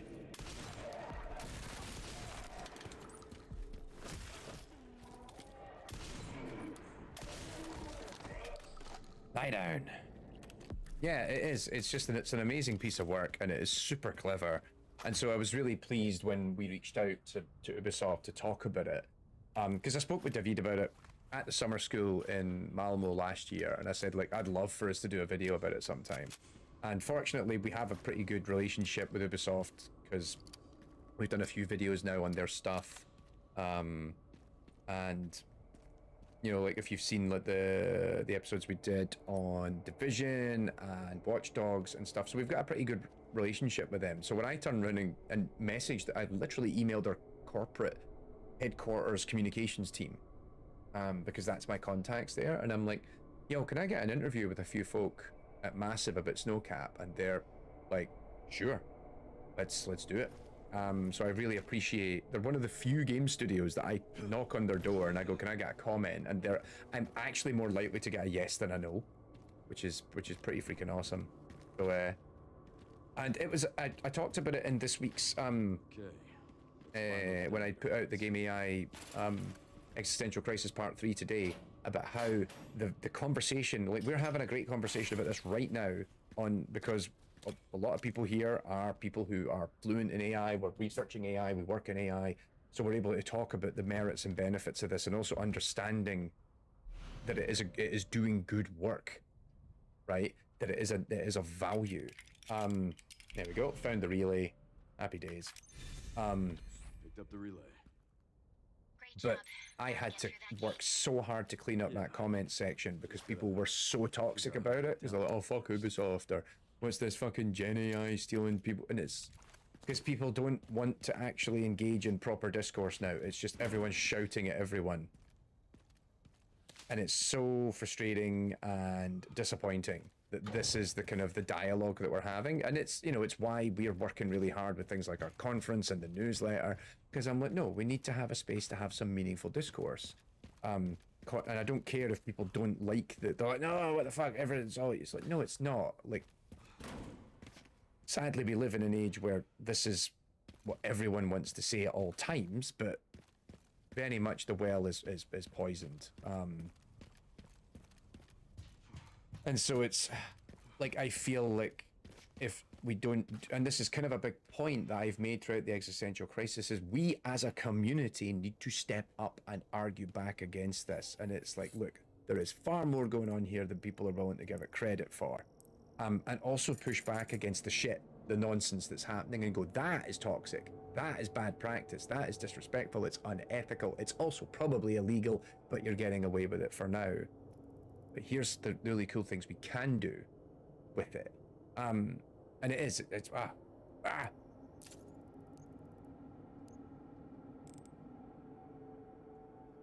right. Yeah, Alivu, you kind of nail it. Like, there is a willful ignorance to some degree, but also, like you say, like, a lot of people,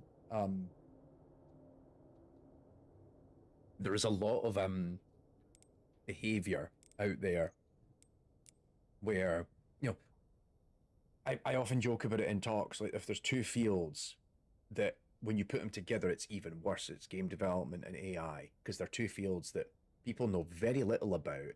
Everyone seems to have an opinion on it. And then when you put the two of them together, it gets worse. It's really frustrating. So near silent firing, I'll take it. Even increased rate of fire.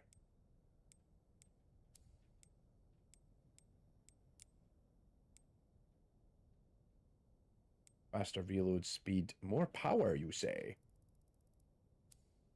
I'll have that. Oh, I should have updated the hatchet. Never mind.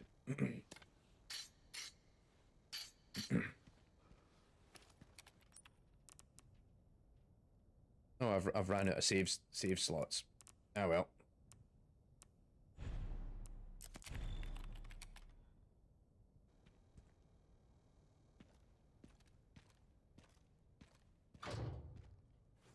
And hype tends to, like, I mean, I do think that it's good that we have counterculture to a lot of all this. Like, I think one of the things that's been really great is seeing how all these indies are standing up and going,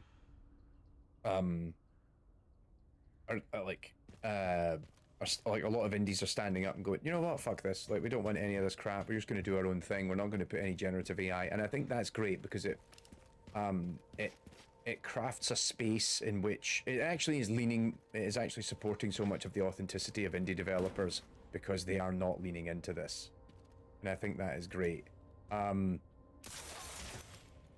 Also, just the people that are making the most noise, very few of them are actually working on this stuff. Like, you know, I talk with AAA studios where most of them still are like, you know, they're looking at it and going, yep, we recognize the potential of generative AI as a means to expedite certain aspects of our workflows, but we will not use it in ways that violate our intellectual property. We will not use it in ways that's disrespectful to different people within our discipline, within different disciplines within our company.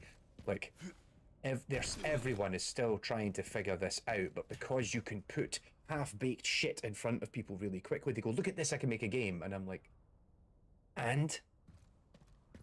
Like, you know, there's so much of a difference between, hey, look, I made this little thing, and I'm working on a AAA game. Or even a, you know, a fully fledged mobile game or whatever. Oh, that door there was locked. I didn't even see that door. Is that a door? Right.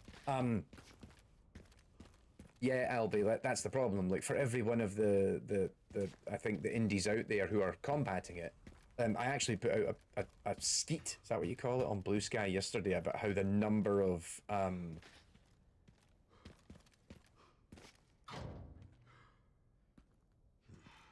that must be...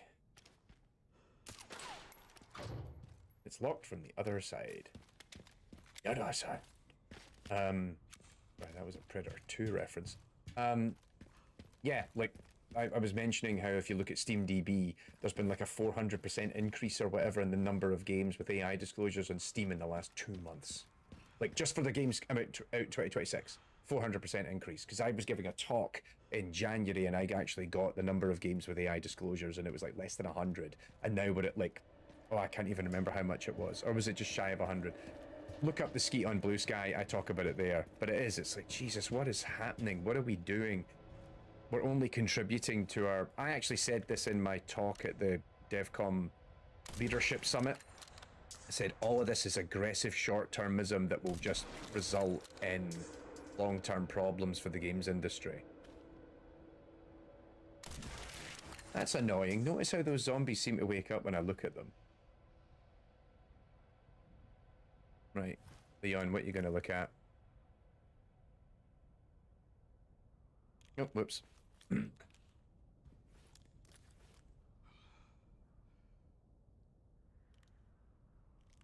get me down.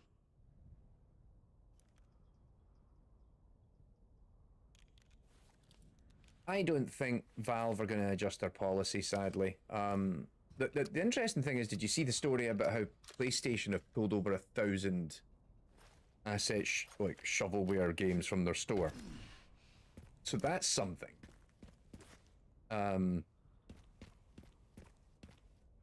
I think right now Steam are just going to sit on this until there's a situation that arises that forces them to do something about it. But also the AI disclosures are a convenient mechanism that they've got a whole bunch of games ready to be audited in the event like legislation changes, you know? But still, it's all quite depressing.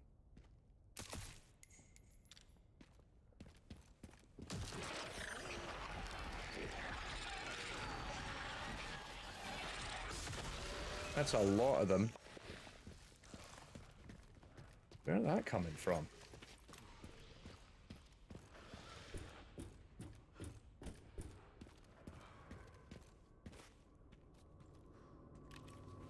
Oh, there we go. Ah, bugger.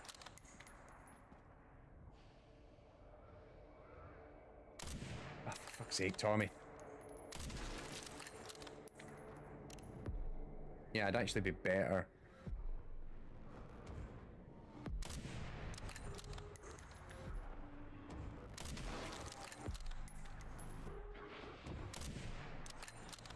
Jesus.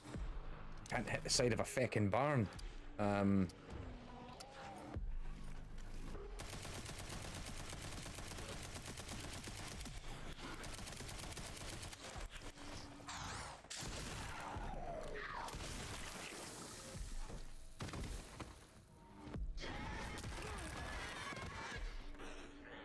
Okay, wasn't expecting that.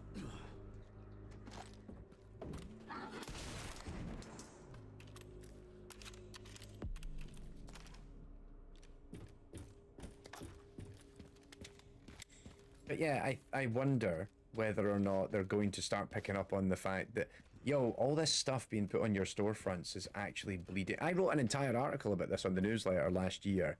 That it was one of my predictions of the industry was that the storefronts would start being stricter about AI usage because it's going to have a negative effect on discoverability. And it means you're going to end up with a whole bunch of smaller games making next to no money. And if you even look at so if you go on SteamDB, you can look at the current number of games with the AI disclosure on it. And... oh, jeez. Wasn't expecting that.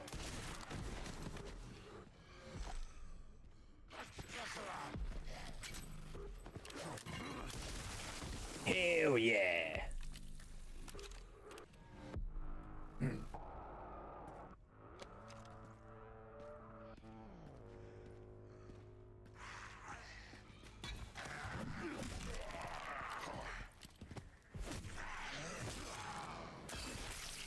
Leon Energy. Yeah, if you look at the number of games that are on Steam that have an AI disclosure, one of the things you can actually look at is how many reviews they get. Now, that tells you an awful lot because there are kind of agreed upon metrics by and large within the industry that you can kind of guess roughly by the number of reviews a game has, how many copies it's sold. Oh, I hear something.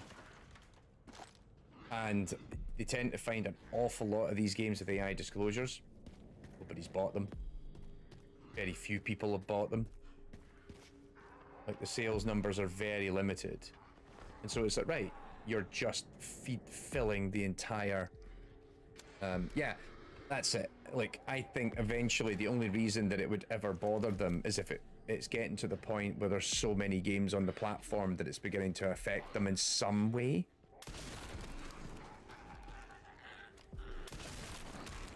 Like, do they end up with a point where their server costs are getting ridiculous because they have so many games on the platform that, and they're like, well, we're not even making enough money per game to justify this.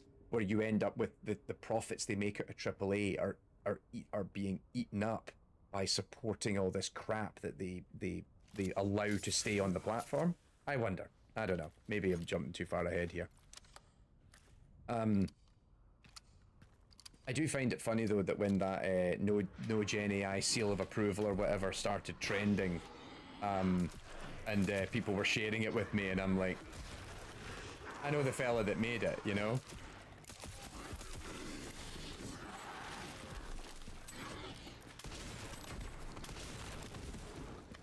You know, it's Alex from over at Polygon Treehouse. So it's, oh, hey, fucking Alex did this. That's cool. You're noisy.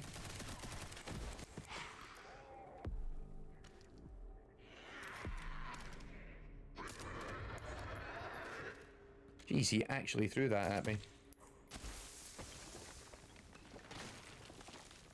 You just get a fresh one.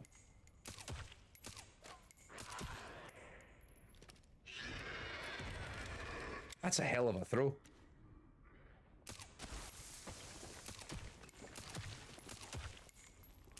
In the junk. God, he's a tough mama jumma. Right, there we go. Finally did. Run the ammo up here, actually. I'm gonna start thinking about some crafting.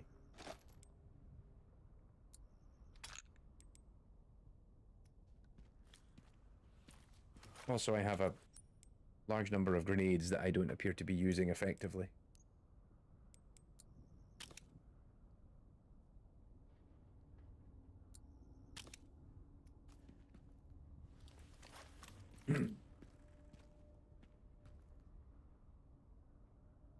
Yeah, I agree, particularly with the DLSS 5. So it's funny because I've since spoken to a couple of people who were at GTC and they were telling me they got to see a few more demos of, and they're like, the lighting stuff, they were impressed by it, but yeah, the face stuff we were all still in agreement on, like, eh.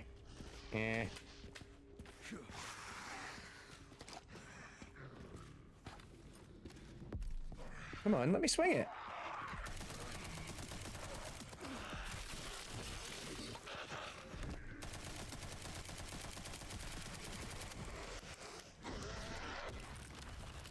You bastard.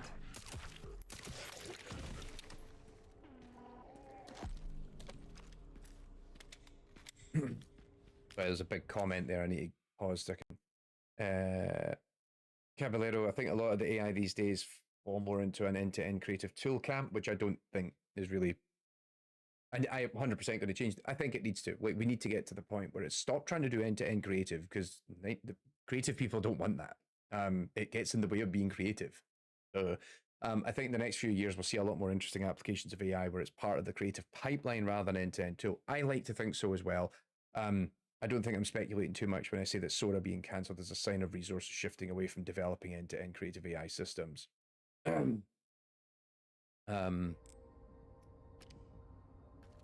No, but yeah, like I agree with a lot of that in the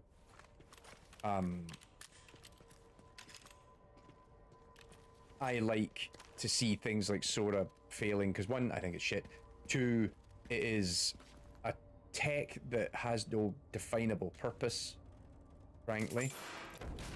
But it's like, hey, this is, no one's saying it out loud, but wonder how expensive it is to keep those servers up, particularly when you're OpenAI and you don't make enough money. And like, I appreciate not a lot of people are going to be able to have that conversation because they don't realize it, but I'm like, oh, that is just so... Oh, Jesus.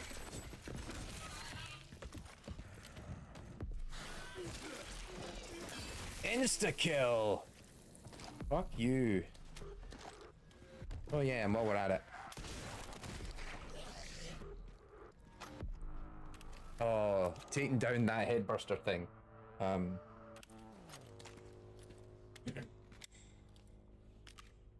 Right,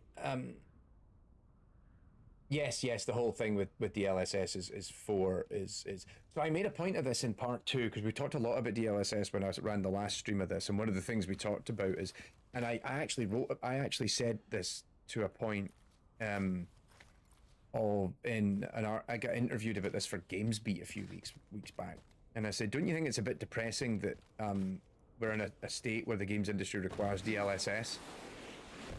I was like, DLSS is something that's emerged because we're still so obsessed with graphical fidelity as an industry that we need to be seen to continuing to achieve graphical innovation. Nope. For the other side. And so the solution is, right, now we actually don't, our average consumer can't keep up with the overall rendering capacity or the rendering requirements of a game. We're now going to invent an AI tech to basically circumvent or bootstrap traditional rendering techniques and support traditional rendering techniques because the average punter can't now afford to play a game as it has been envisaged by a developer. And it's like, right, well, that's a whole bunch of issues related to how we make video games as a whole. Our weird obsession with graphical fidelity.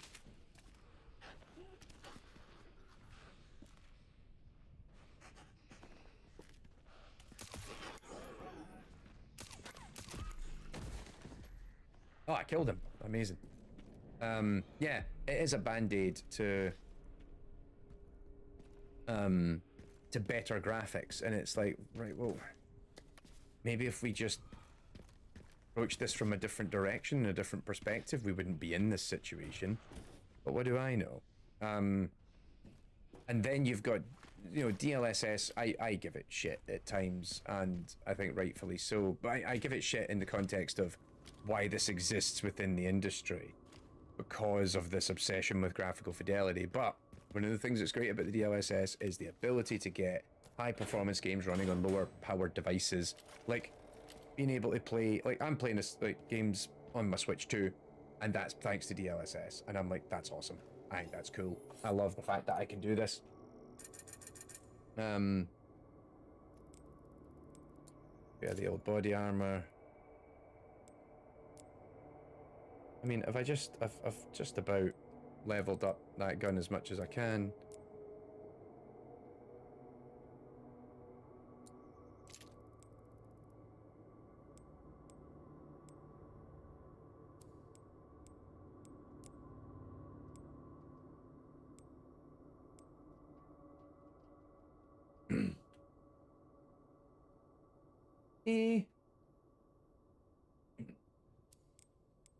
Oh yeah, hatchet. Super hatchet.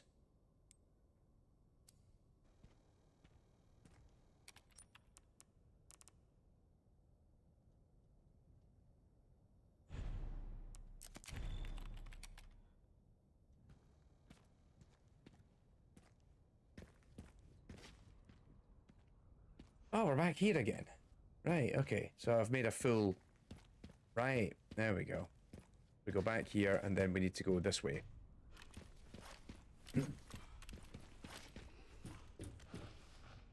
But yeah, as we said at the end of the newsletter today, it's like, you know,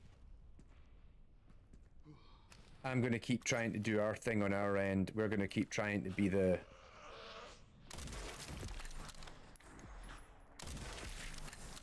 trying to provide a resource for people who are serious about AI and game development, and it's like, hey, we will provide you with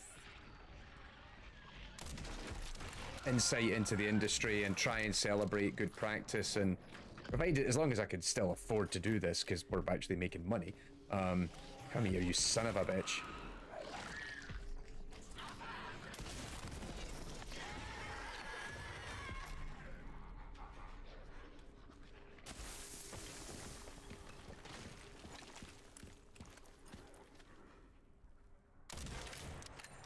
Splash. Right, so I talked briefly in the newsletter last week, actually saying that, you know, we could focus more on audio. Like, there was the thing about Tencent's engine that they've been working on, which is able to support lighting and also, like, they actually were working on, like, spatial audio and occlusion using an AI model, and I'm like, that sounds interesting to me. Trying to do high fidelity realistic audio occlusion and like audio propagation is a known hard problem. I can hear something. There it is. Oh, come on.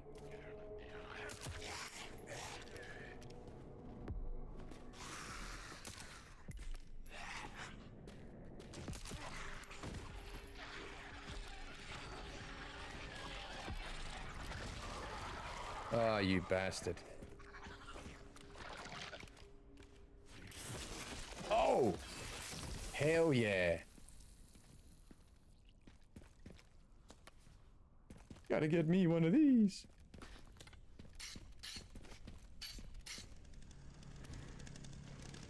Chainsaw?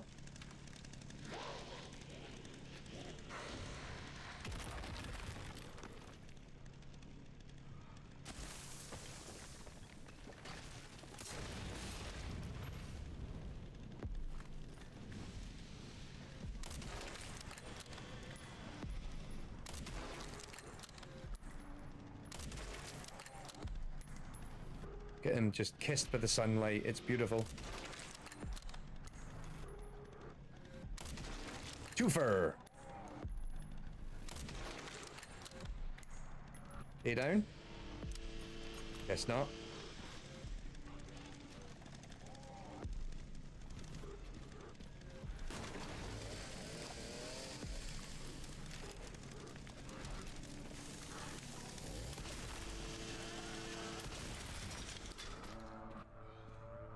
What's that? Free shotgun? No. I don't get to play with the shotgun. That's disappointing. Alright. Geez, this segment's taken a lot longer than planned. I thought I'd be finished a while ago. Oh crap.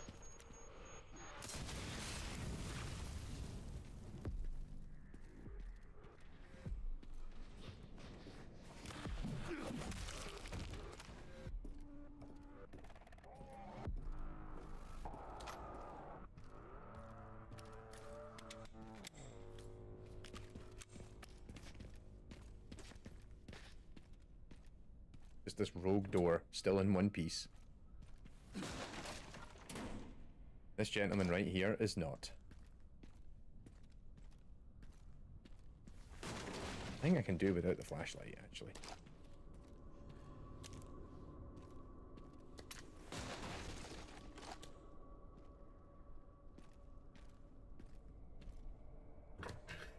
Alrighty.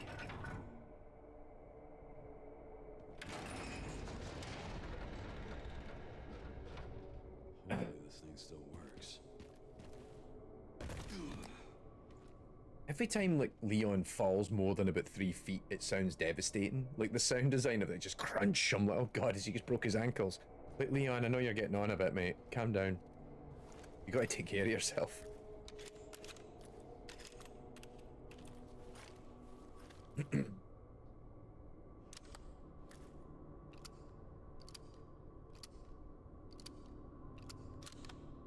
Never noticed till now how clean that animation is. That's lovely.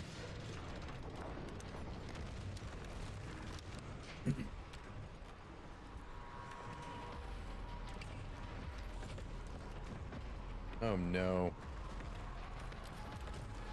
Oh god, there's a lot of them. Now what?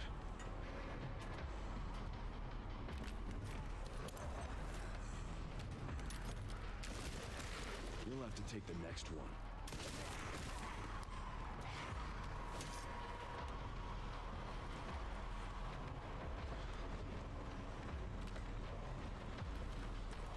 No.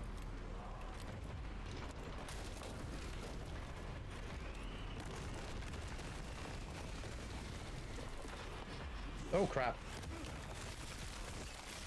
Didn't see that guy.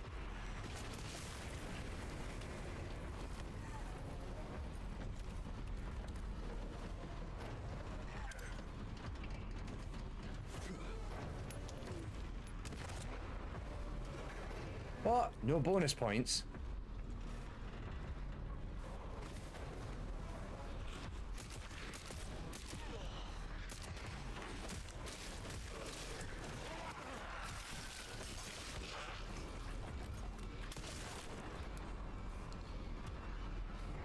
That's disappointing. I should have got the bonus points for that. Killed a whole bunch of them in there. Ah, shit.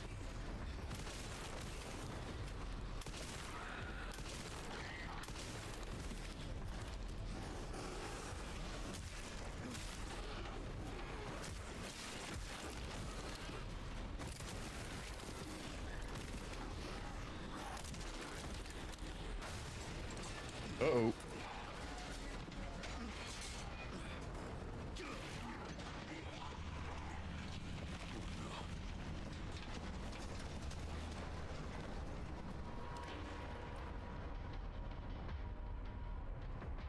Sorry, partner was looking for something. That was actually This is my lucky day. quite fortunate there. I was able to just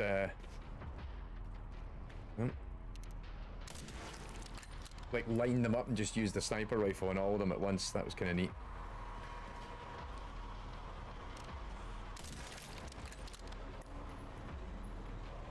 Oh wow, look at that. That's gorgeous reflections and kind of specular highlights on the water.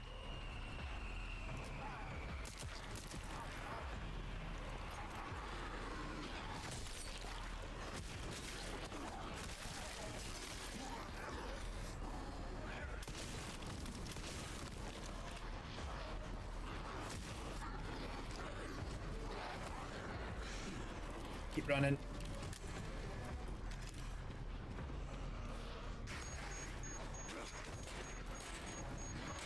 Oh no. Oh well, still killed someone. We'll take that win. Keep running. Keep running. We don't have the ammo for this fight.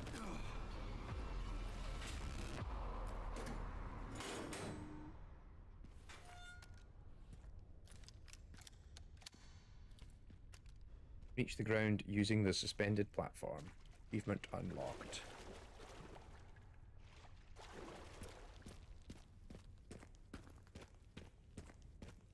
Oh hey, I never noticed that before. That took longer than planned. Luckily, I found a bike. Should make up for lost time. Great. You'll need it. It's 15 miles to the city center on the 419.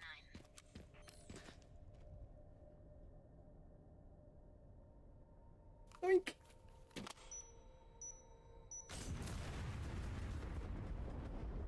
And then Leon dies because he had no time to get away.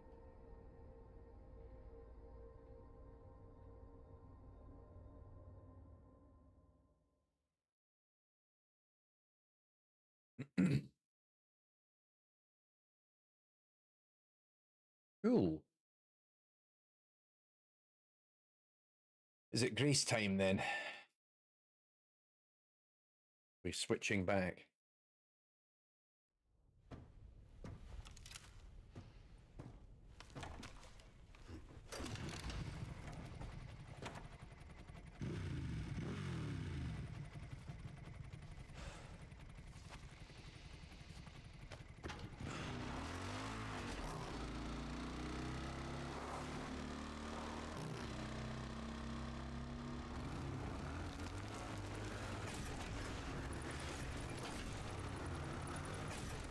Oh crap, I'm in control. Should make it there in no time. Good to hear. How are the roads? Leon? Just a few potholes.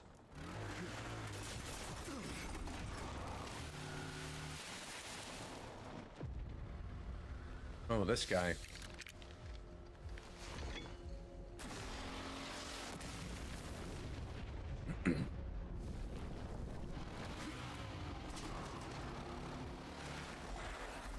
Oh, great. Giant dogs. Wolf things. Bloody hell. The stage just keeps getting better and better.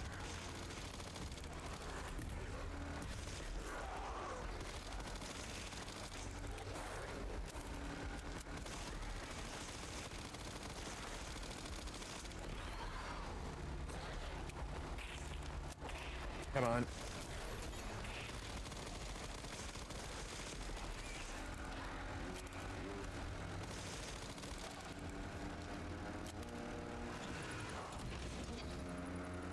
Ooh, that little bastard. Pups could use more training.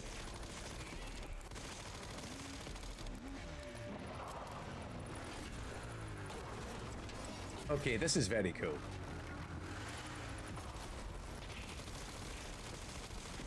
Jesus Christ.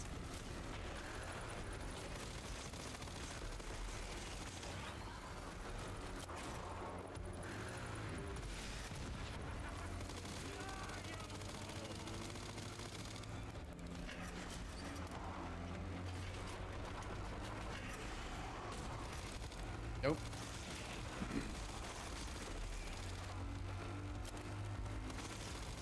How many of these dogs has he got?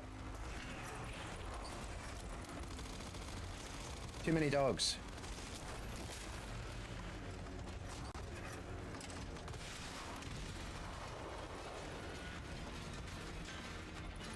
So much for the direct route.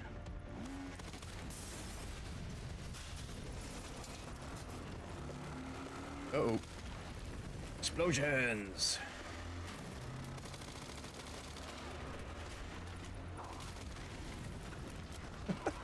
This is nuts.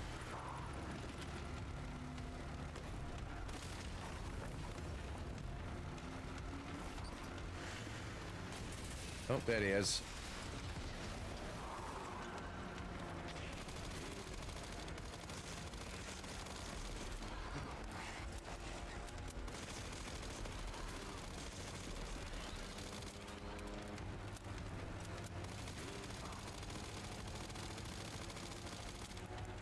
Come on. Uh-oh. Seriously, Jesus. I don't give up that easy. Oh my god, we're gonna drive up the side of the building. Oh my god, this is so cool.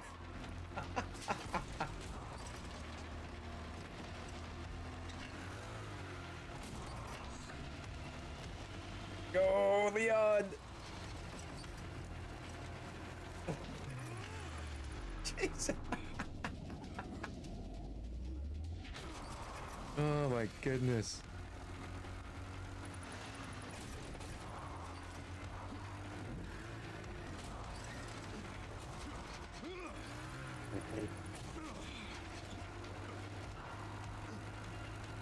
Oh my god.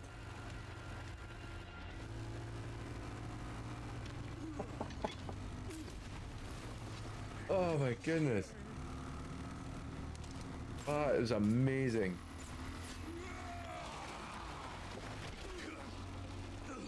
I've had enough of you! I know the feeling!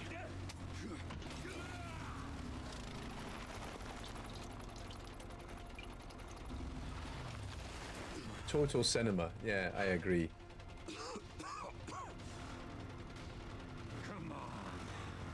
Kick his ass.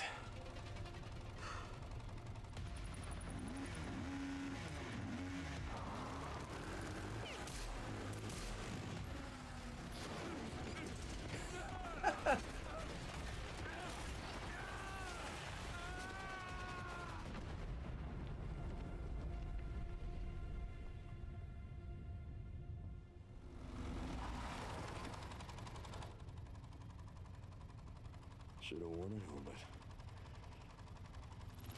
Oh my god. Oh.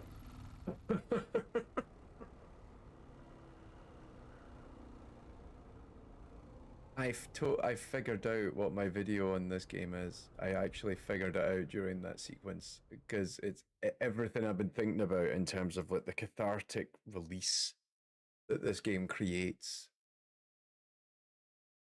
This is Resident Evil 6. Again, they figured it out. They figured out that this was the problem with Resident Evil 6 was it was such a tonal imbalance that didn't feel earned and it didn't feel like it was cohesive. This works. This is somehow, it's like, what if we figured out how to get the best of all Resident Evil? We take a bit of 7 and 8, we put a bit of 2 and 4 remake, and we put them into the one game, and we balance it in just the right way. This is, and this is us heading to the RPD, because that's the, I think that's the, Look around then. that's the fuel truck that blows up at the start of 2. And it is, yeah, that's the fuel truck that crashes at the start of 2. I'm certain of it. And so this whole thing is like, they figured out how to achieve that sweet spot that 6 attempted and failed. That's what this game is. In that it's scary when it wants to be, and it's ridiculous when it also wants to be, and they just seem to know how to get that, nail that that tightrope between the two. Like the game is scary and the game is hilarious at the same time. Which has always been kind of Resident Evil's campy tone, I guess, but they've just figured out how to get it right. There she is. And this is literally the same bit you walk through in the RE2 remake. Can't believe it's still standing.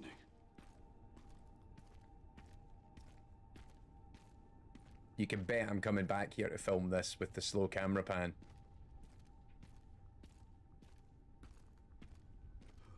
Because yeah, you can see me doing it now. Camera goes up. Camera goes down.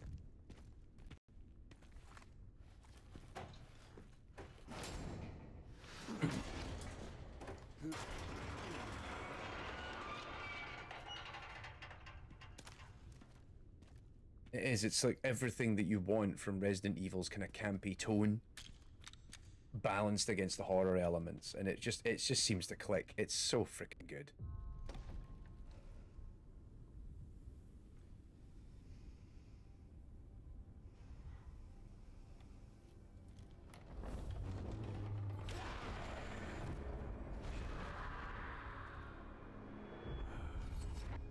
It's on you now.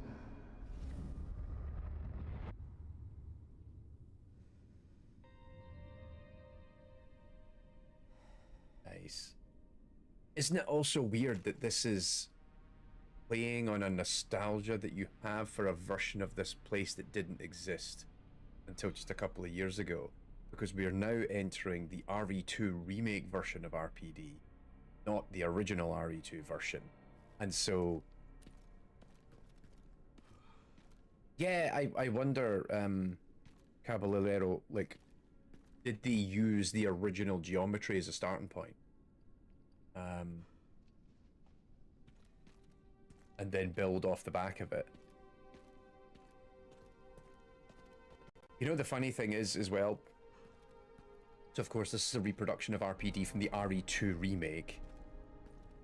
Oh my god, there's no way this thing still works. I was waiting for it to actually work. It's funny because I play a lot of Dead by Daylight.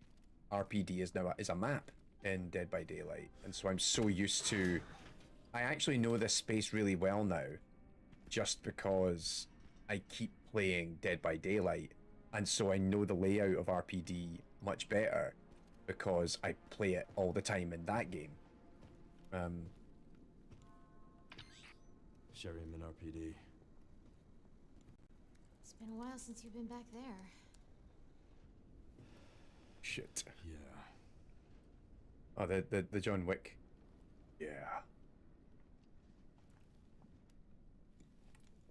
Looks like the BSAA set up HQ here. Abandoned? Sure.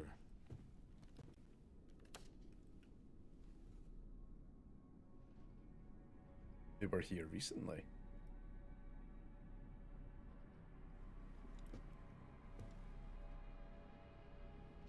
No.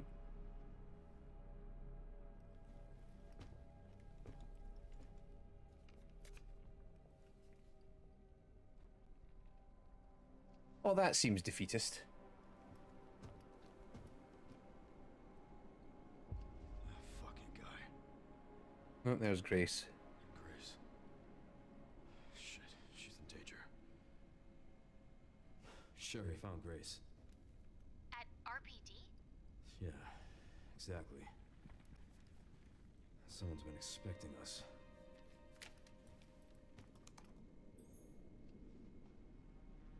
Got a lock on our location. Headed there now. Copy that.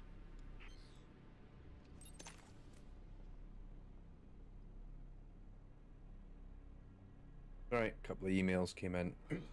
Checking them.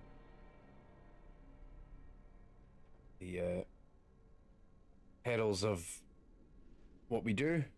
We work with a lot of folks out in North America, so I get emails from them throughout the day. I have another lozenge. My voice is actually held up considering I've got this cold. Surprising.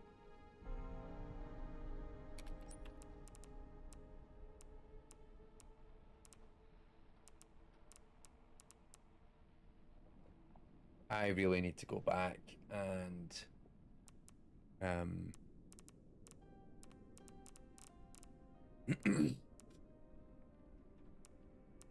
start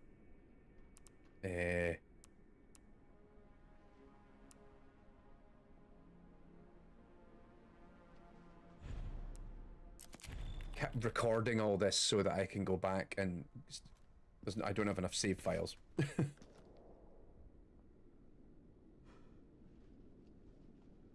Racoon City perimeter surveys are posted here. Point of interest, possible entrance. Expected arc location. Is that a lab in like 3? Or is this a new thing?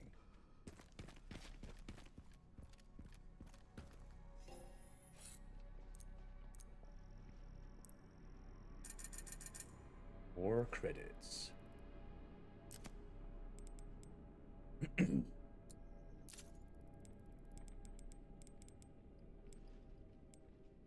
Ooh. Semi-automatic marksman rifle, you say? I think we need to start selling stuff.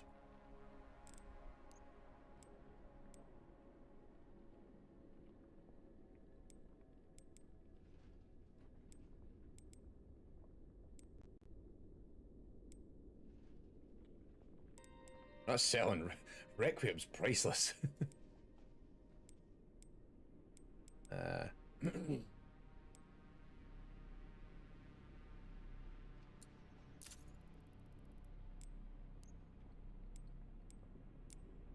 So.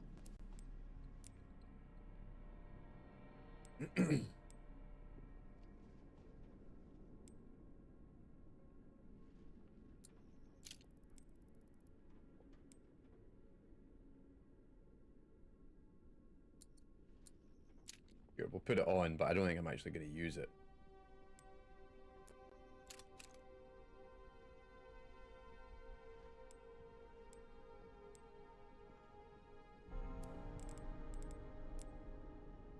Oh, we can actually upgrade Requiem.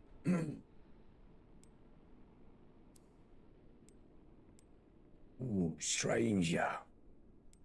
Now that's a weapon. I do feel like we need more merchants in Resident Evil games. Like it was definitely a trick of RE 4. Come.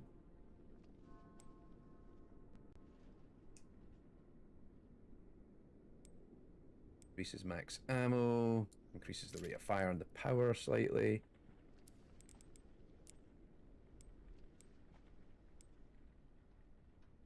Ammo capacity. Coated barrel. Extra stability. Alright, we've kind of done everything. And now they're going to sell me my old weapons back. Fuck you. Grab a bunch of weaponry.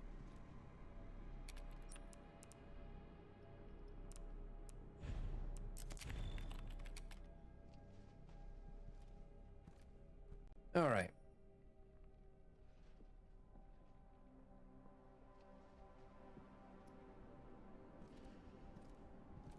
Of course, your first instinct is to go in there. And another topic, have I heard of Project Brutality? An awesome mod to the original Doom 1 and 2. Highly recommended if not seen it. I don't think so. How does that compare to... I remember there was Brutal Doom for a few years, which I really liked.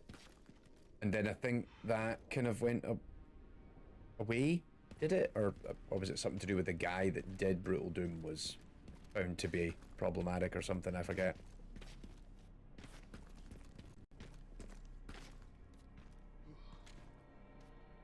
Also, that looks to me...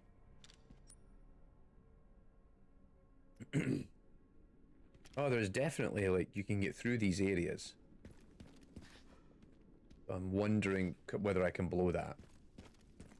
Let's just go back down. Because it was kind of interesting there how, because they put the Welcome Leon thing out, if you've played...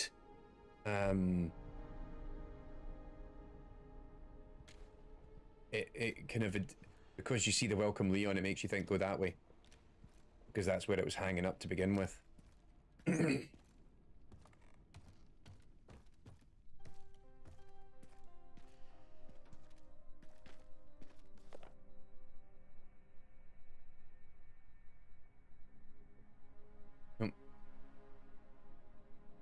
Champions of Justice, are you ready? Duty calls. Provision Specialist Neil, do you have the pizza and beer at the ready?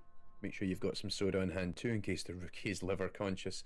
Decoration Manager Elliot, think you're an artist and show us what you got. Make sure you use the banner with the stars on it. Gift Coordinator Scott, don't forget to pick up the goods from Robert's shop on the day. Get what Barry suggested, that man knows his stuff.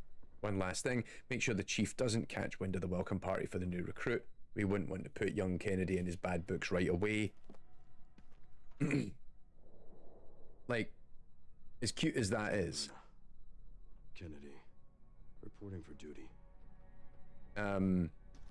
Why would you write that down?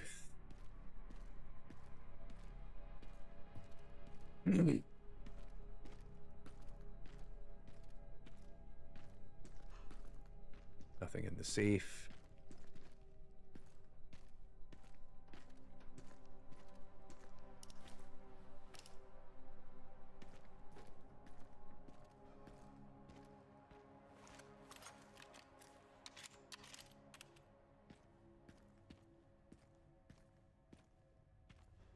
It's just when, like, you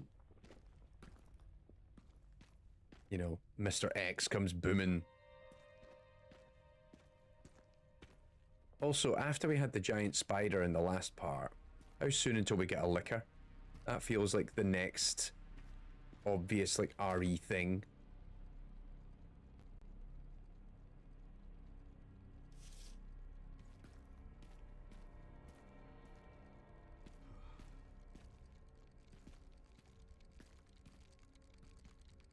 I hear you.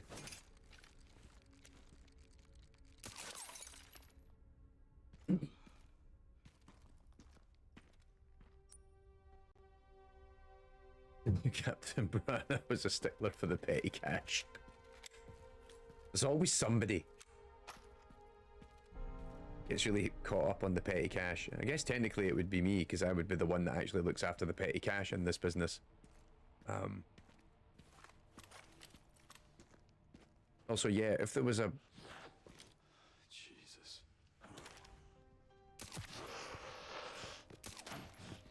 I am thinking if there's a liquor, it'll be round the corner, because that's where it was You first meet it down that corridor in the original RE2, right?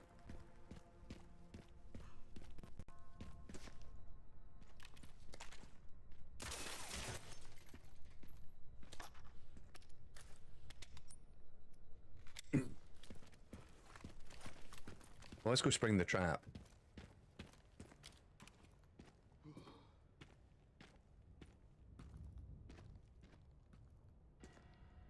Oh, that was good. There was like a subtle blow of the wind there that I just picked up. You can see the kind of rumbling of the wind. That's really nice audio design.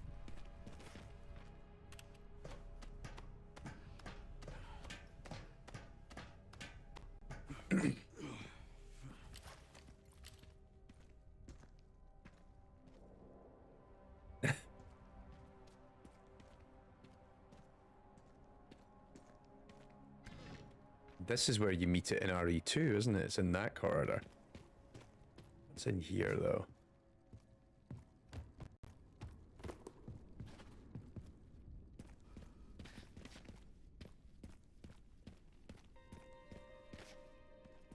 A way out.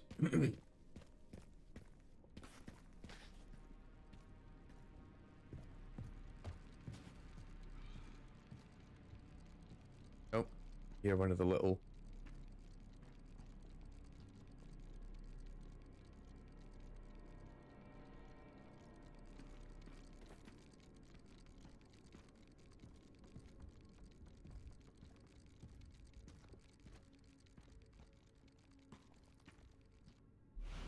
Oh, the old mechanic jack.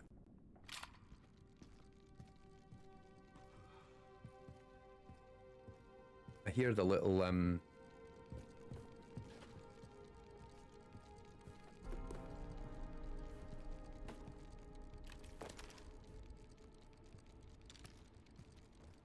Oh, where is it?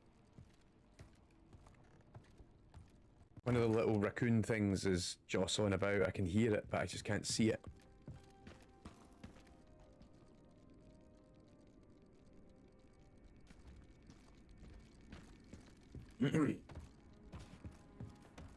Alright.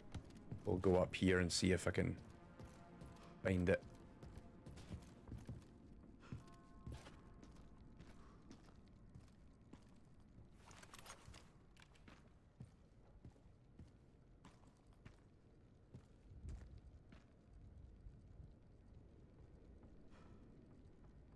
Where is it? Boulder. Alright, it's definitely down there.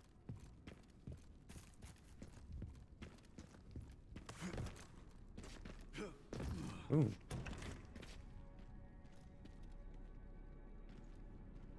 Ooh. Shotgun ammo, you say?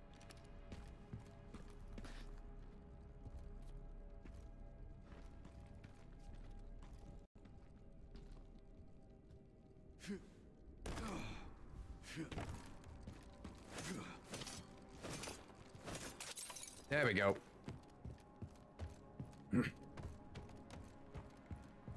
Right, so hang on a minute. There was maybe something through there I could get to.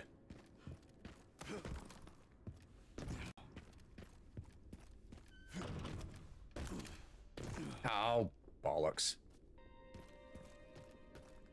Need to double back now and do this all over again.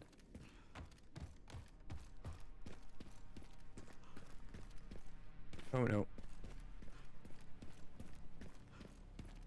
That's a dead end. That's a dead end. I've been through here. Yeah, go through here, back up.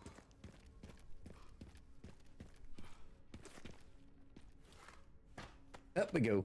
2.5 hours, right? About another 30 minutes, maybe. Then I think I will call it evening. Who's...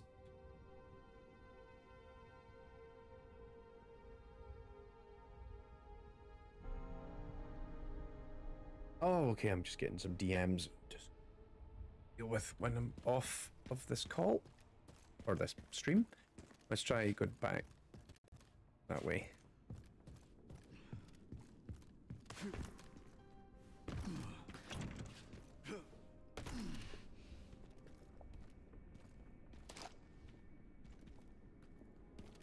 All that for some shotgun shells. Okay. Let's go where I'm actually meant to go now.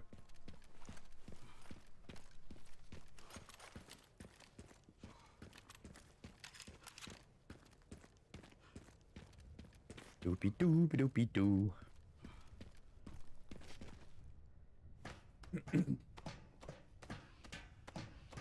Oh, it's that time. You can tell it's 10 o'clock because all my office lights turned off. Alright, let's go this way.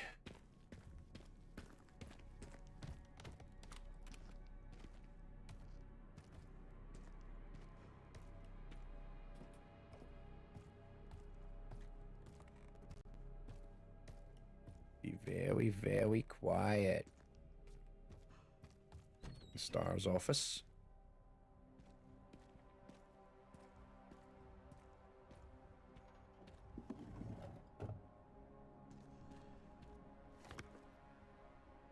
Nope.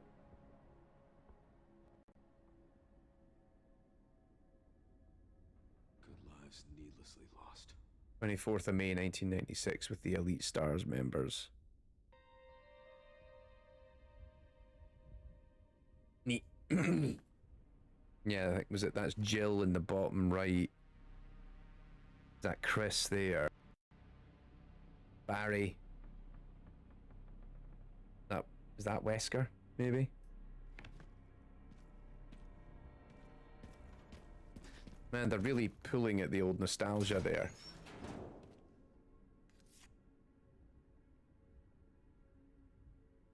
You kids have fun solving this one, Barry.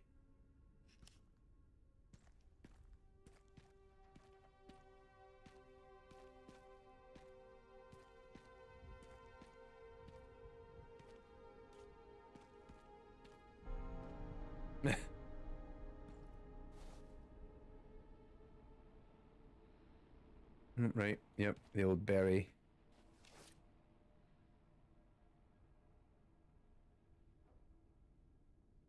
Okay, so there's a puzzle downstairs by the look of it. Barry's fucking with us. From the grave. Barry's to-do list. Turn in training plan for the new recruit. Join Jill at the shooting range. Pick the girls up from soccer. Don't be late. Find that missing library book. Top priority. The librarian is about to blow a gasket. Looks like the captain checked it out last.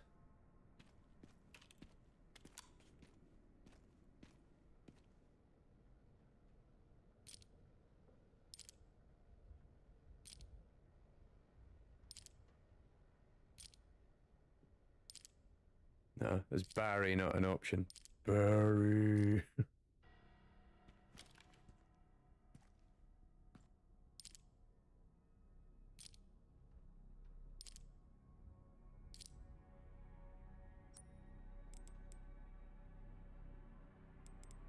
Yeah, I don't have anything on this yet, do I?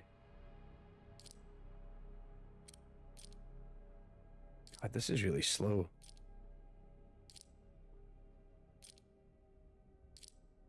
Thank God we weren't in any hurry to return this book.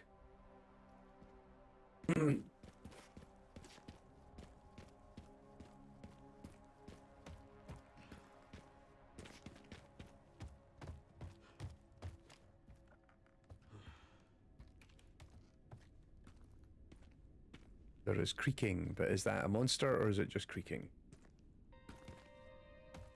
Try 3 or 7. Right, so hang on, so the the puzzle. So actually, one other thing. Did that door up the top open? I realised I never actually tried it. No. That's the one that went into the attic area. So...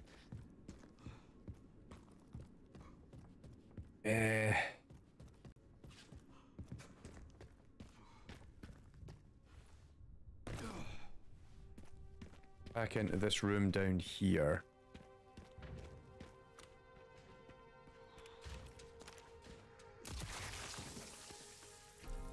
Nice.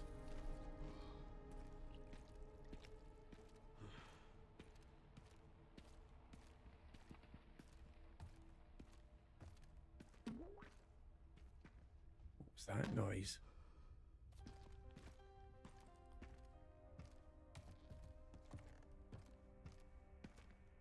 There was a weird noise there.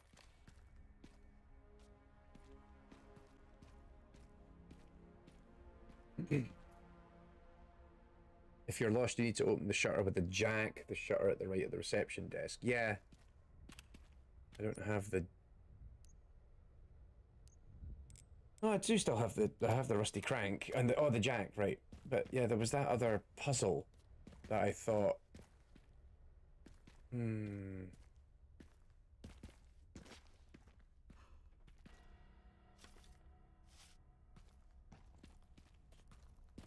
Alright, maybe I'm misreading a hint or something. We'll go back.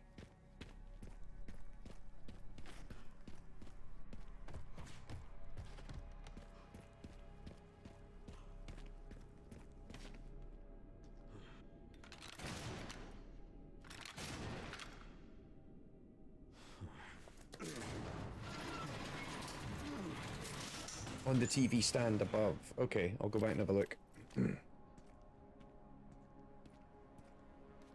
I use that to jimmy this thing open as well, maybe? I can. Brilliant.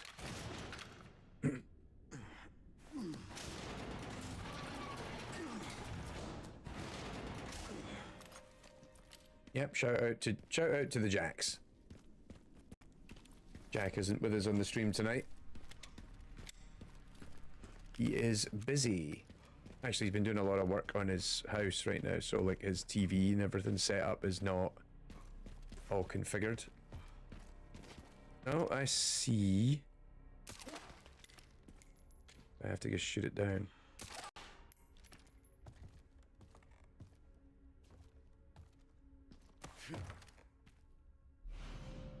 Yeah.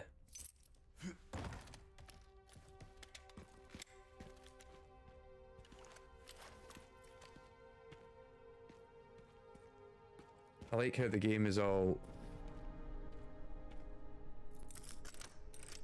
like nostalgia, but I'm just waiting for... Ah, that's cool. That's a Sega Saturn? Resident Evil, Street Fighter Alpha 1 and 2,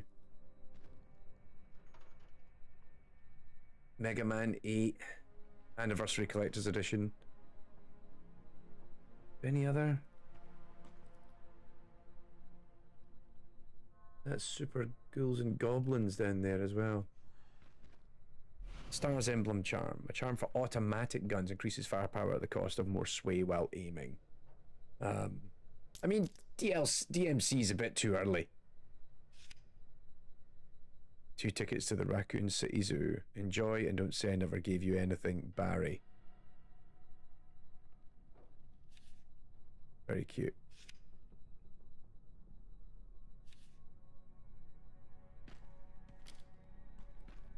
Also, I love that that's a Saturn and not like a PlayStation. And it's also like, yeah, it's a Sega Saturn. We're just not actually calling it that. That is very cute.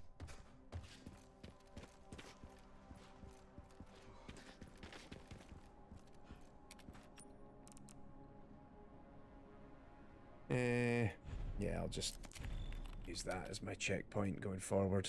Really need to come in and capture footage over the weekend to clear up my save files.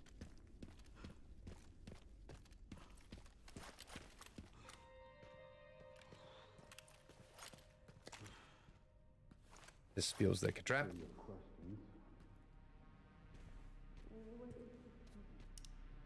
The ruins of the Racoon City Police Department. Oh, more BSAA. Explain everything. You don't have to be afraid. Explain it to me. You need to understand.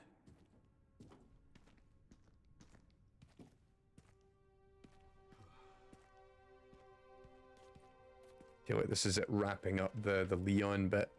Covert military units from every country on Earth come to Racoon City for one purpose. To find Elpis. What is Elpis? The power to upset the military balance of the world. Of course it is. The last virus, created by Spencer. Designed to control human consciousness. Mind control? They couldn't let it be stolen. So they launched the missile strike to hide it. To hide a virus. Well, that's an Why interesting. something so extreme? That's an interesting retcon. Is it? When the president tried to investigate, they had him assassinated. And you Oh, that are was the key RE6. to retrieving Elpis. Emily. No, Anyway, that's. but not the girl you met. The kids are clones of her, I bet. So many attempts. So many failures. Such a waste. What do you mean? Ooh. Copies. Crafted to duplicate you. All useless. All scrapped. Oh, yes. Yes, it was the Leon who killed the president, because the president goes all zombie, doesn't he?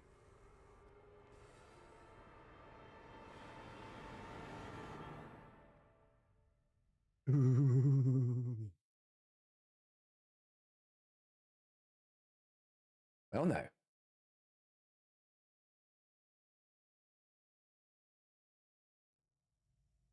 Is this now a flashback? Oh my God, we need to do something. I called security, but nobody answered. They are out of control. Doctor, we can't contain them. Sedate them now. Are you kidding me? Out of my way. Hang on, that was 1990. Are you awake? That's years before the original Resident Evil. Where did everybody go? Right. This seems like, and actually, I was going to actually end the stream in about 15 minutes, so I feel like we should just end it there, and then come back for the next session as Grace, picking this up where it is. Does it say anything about?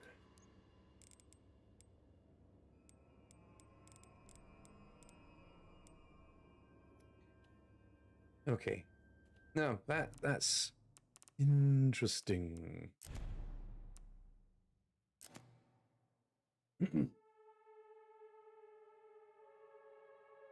Interesting. So that's been really fun. I really enjoyed that whole Leon. Like, it was kind of nice that I kind of dubbed this stream "It's Leon Time," because this whole stream I have played as Leon until literally the last 2 minutes. What have we unlocked? Charms.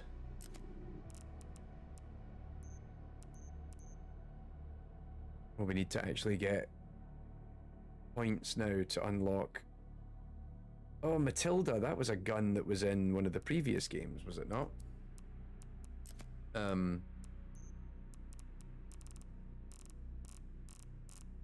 Lots of concept art.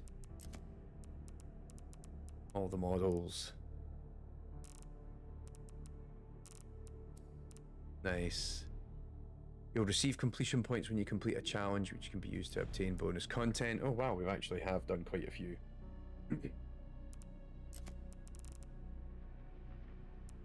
Nice, nice, nice.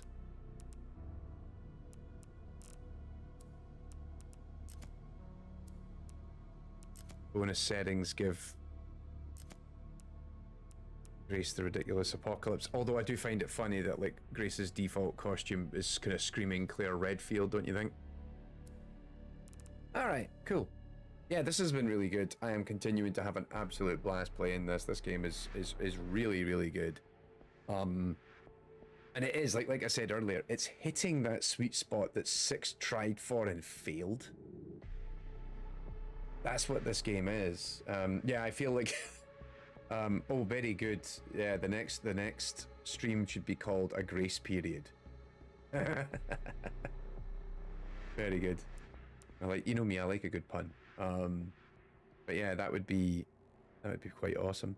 But yeah, I'm continuing to have a great time with this. This is just a really well put together game. It's funny because I think I've got the measure of it when it's Leon. I'm interested when we go back to playing as Grace, because if you remember in the Grace segments, I am actually quite critical of it because it feels like they kind of half built the stealth horror, and then there's all these. It feels like it's a game that's built to have all these additional layers and systems that don't really exist, and those kind of irk me a little. But yeah, nonetheless, it's been great. I need to go and sleep because I'd probably take some more drugs to fight this cold or whatever it is I've got. But in the meantime, all of you, thank you so much for tuning in. Have a great weekend when it comes. And yeah, plan is we'll be able to come back and stream again next week. I don't think we got anything in the way. We don't have any. I've got a few travels overseas for work planned, but I think they don't start until mid or late April. So pretty good. All right, cool. Yes, yeah, LB, go back and watch part 2. Actually, go back and watch part 2 because we actually talk a lot more about the first person design, and also we talk a lot. We spent a lot of time having a good argument about DLSS 5. Right, cool. Take care, everyone. You all have a great evening, and I'll see you soon. Bye.